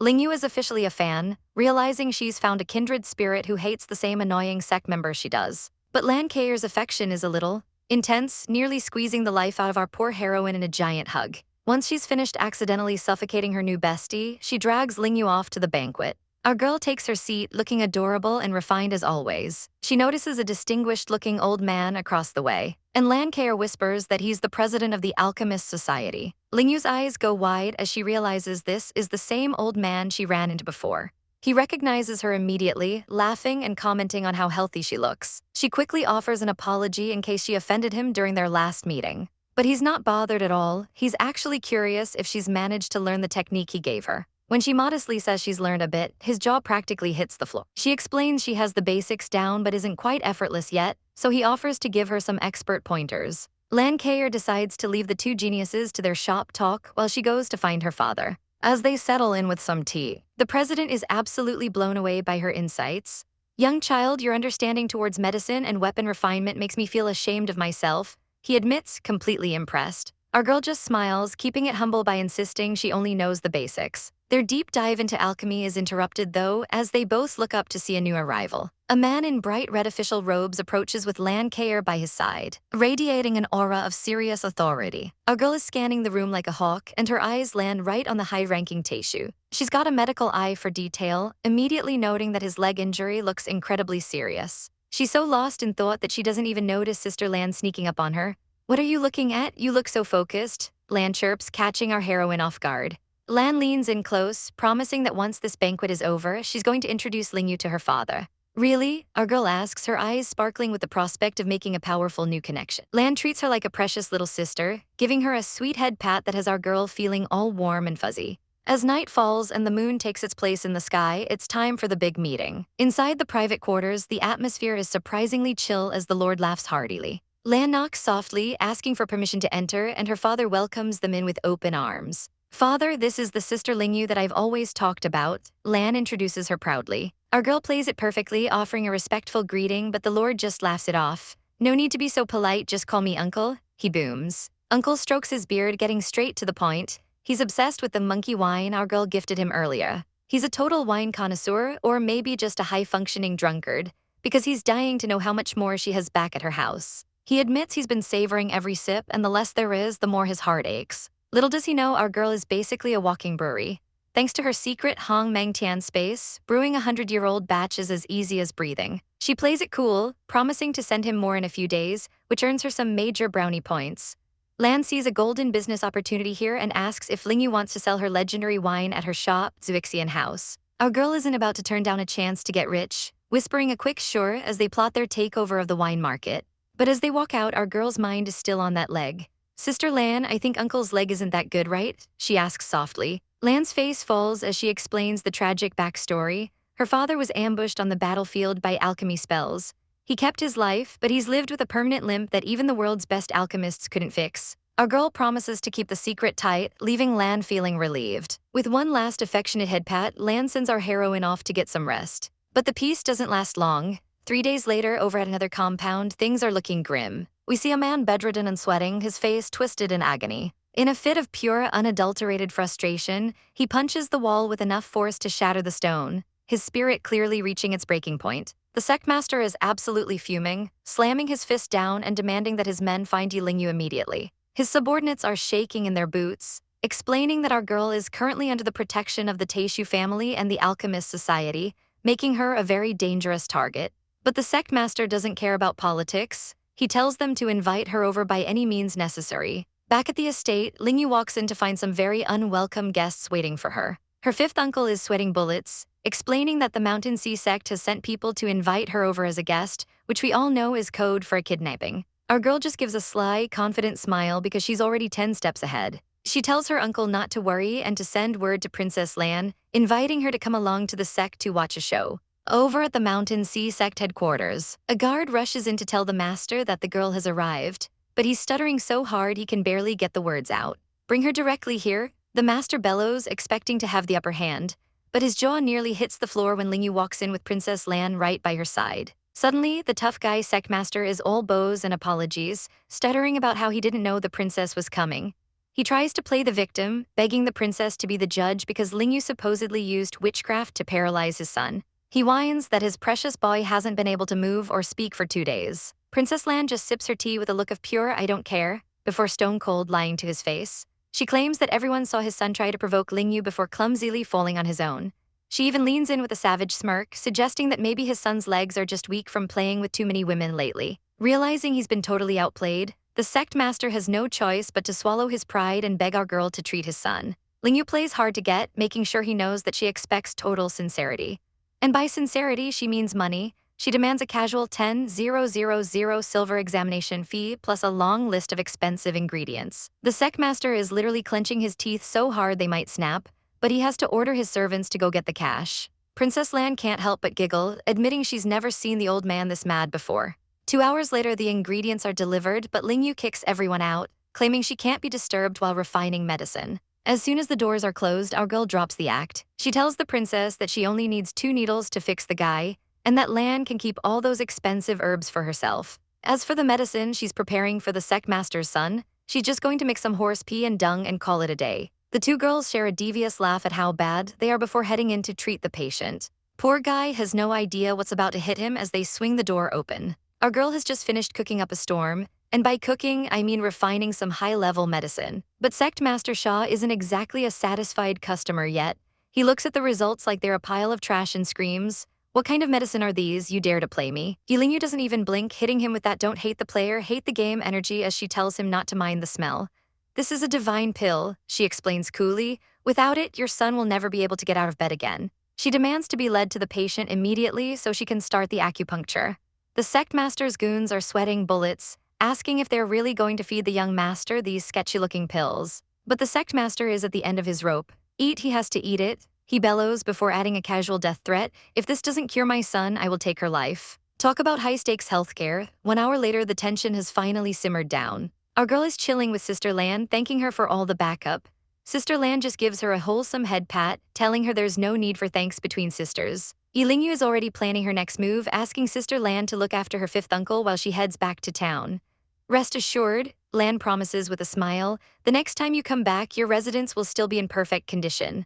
But while our heroine is making friends, the haters are busy seething. Word has gotten out that the Yi family is thriving, refining 60% purity black steel and even partnering with the Alchemist Society. And Ling Yu even got onto Miss Lan's good side. The informant adds, Why must every good thing happen on the Yi family's side?" The rival patriarch whines, looking like he's about to have a total meltdown. His son, however, has been doing some dirty detective work. He reveals that a disgruntled former butler spilled the beans. The Yi family supposedly found a massive black yang jade vein in their old mine. The news sends the old man into a tailspin. "How can that be?" he shouts, immediately ordering the butler to be brought in for questioning. They can't stand the thought of the Yi family hogging all those benefits. The father lets out a laugh that screams, "I am the villain of this arc," plotting to light the mine on fire and burn every single one of their experts to death. And if the butler was lying, well, he's a dead man too. Meanwhile, the Yi family head is gathering his top talents, completely unaware of the target on their backs. He tells them this is a once-in-a-lifetime chance to cultivate in the jade vein, but they have to keep it a total secret. The disciples all salute, ready for their big break. But the villains are already moving under the cover of night. We see a grisly scene with blood splattered everywhere as they confirm the location. The son stands there, sword dripping with blood, confirming to his father that the treasure is real. The patriarch's face twists into a sadistic grin as he gives the final order, "Go prepare fire, herbs, and oil immediately. We will exterminate the Yi family tonight." The son just smirks, his face covered in blood, ready for the massacre. Inside the hidden cave, the atmosphere is heavy as the disciples gather around their leader. Suddenly, a panicked disciple bursts in, screaming that there's a massive fire raging outside. The headmaster's eyes widen in shock. "What do you mean?" he demands, immediately rushing toward the entrance. They scramble through the tunnels, only to find that their path is completely obstructed. "Headmaster, the cave entrance is blocked." The disciples cry out in terror. "Step aside," the headmaster bellows, his aura flaring with golden light. He channels his inner strength and unleashes a massive energy blast to shatter the blockage. He emerges from the dust and debris, looking absolutely livid. He clenches his fist, ready for a fight, but he's met with a mocking laugh. "Ha ha ha, you fool, tonight will be your funeral," shouts Song Wanshi, who's been waiting for them outside. Song Wanshi and his goons stand ready with torches, surrounding the cave exit. He looks like he's having the time of his life, holding a torch high as he prepares to burn everything down. "You fool, keep struggling, you want to kill me, haha, wait until I meet you in hell, then we'll talk again," he taunts. But a cold, sharp voice suddenly cuts through his laughter. "We're not so sure about that. Song Wanchi's smile vanishes instantly. Who's there? He snaps, looking toward the tree line. His jaw drops as a silhouette steps out from the darkness. Yu, he gasps in disbelief. Our girl has arrived, looking fierce and elegant in her white robes. Song Wanchi tries to regain his composure, laughing at her arrival. Ha ha ha, you're merely a woman that the Yi family has abandoned. How dare you challenge our Song family? Our heroine doesn't even blink at the insult. I am enough for the likes of you, she declares coldly. Song Wanchi sneers, still convinced she's the weakling she used to be. Do you really think you're still the same Yu as before? He yells, launching a massive golden energy palm directly at her. But our girl just gives a small, confident smile. In a blur of movement, a red streak of energy slices through the air. The counterattack hits with pinpoint precision, sending Song Wanchi reeling back in shock. He collapses to his knees, coughing up a spray of blood as his disciples rush to his side. He stares up at her, his face pale with realization. You broke through the innate layer, weren't you crippled? He stammers. Go to hell if you're done talking. She retorts, raising her hand as lightning begins to crackle around her fingers. She unleashes a devastating lightning strike that tears through the ground, leaving Song Wanchi dead and covered in blood. His son screams out in horror, but Yu turns her icy gaze toward him next. And you too, she says, lunging forward with her hand wreathed in red electricity. But just as she's about to strike, a mysterious figure suddenly appears out of thin air to intercept her. The newcomer smiles at her, his eyes full of intrigue. E family's third miss, looks like your fame isn't for nothing, he remarks. Wait, an evil alchemist. Our girl wonders as the room begins to crackle with dangerous energy. She doesn't have time to process it before a massive explosion of light forces her to act. With a roar of power, she blocks the incoming blast, her eyes wide as the cave starts to groan under the pressure. A heavy stone door slams shut, trapping the chaos behind it. Outside, the chaos is just beginning as the sect leader shouts. The cave entrance has opened up. Everyone leave one by one, don't panic. But panicking is the only thing on the menu as a massive inferno erupts, turning the escape route into a death trap. Father, the fire is too big, we've got to go. The son screams, dragging the old man away from the heat. As the smoke clears slightly, a horrific discovery is made. There's a corpse here, someone shouts, and the father's heart sinks as he looks at the bloody mess on the ground. His face pales in horror as he demands, who killed Song Wanchi? Realization hits him like a truck as he looks around frantically, screaming, Kinga, did anyone see Kinga? The fourth brother tries to charge back into the flames, howling, let me go in, my son is still inside. But his companions hold him back, telling him he's just walking to his death. He can only watch in absolute despair as the fire consumes everything. Suddenly, a voice cuts through the crackling flames, someone's coming out.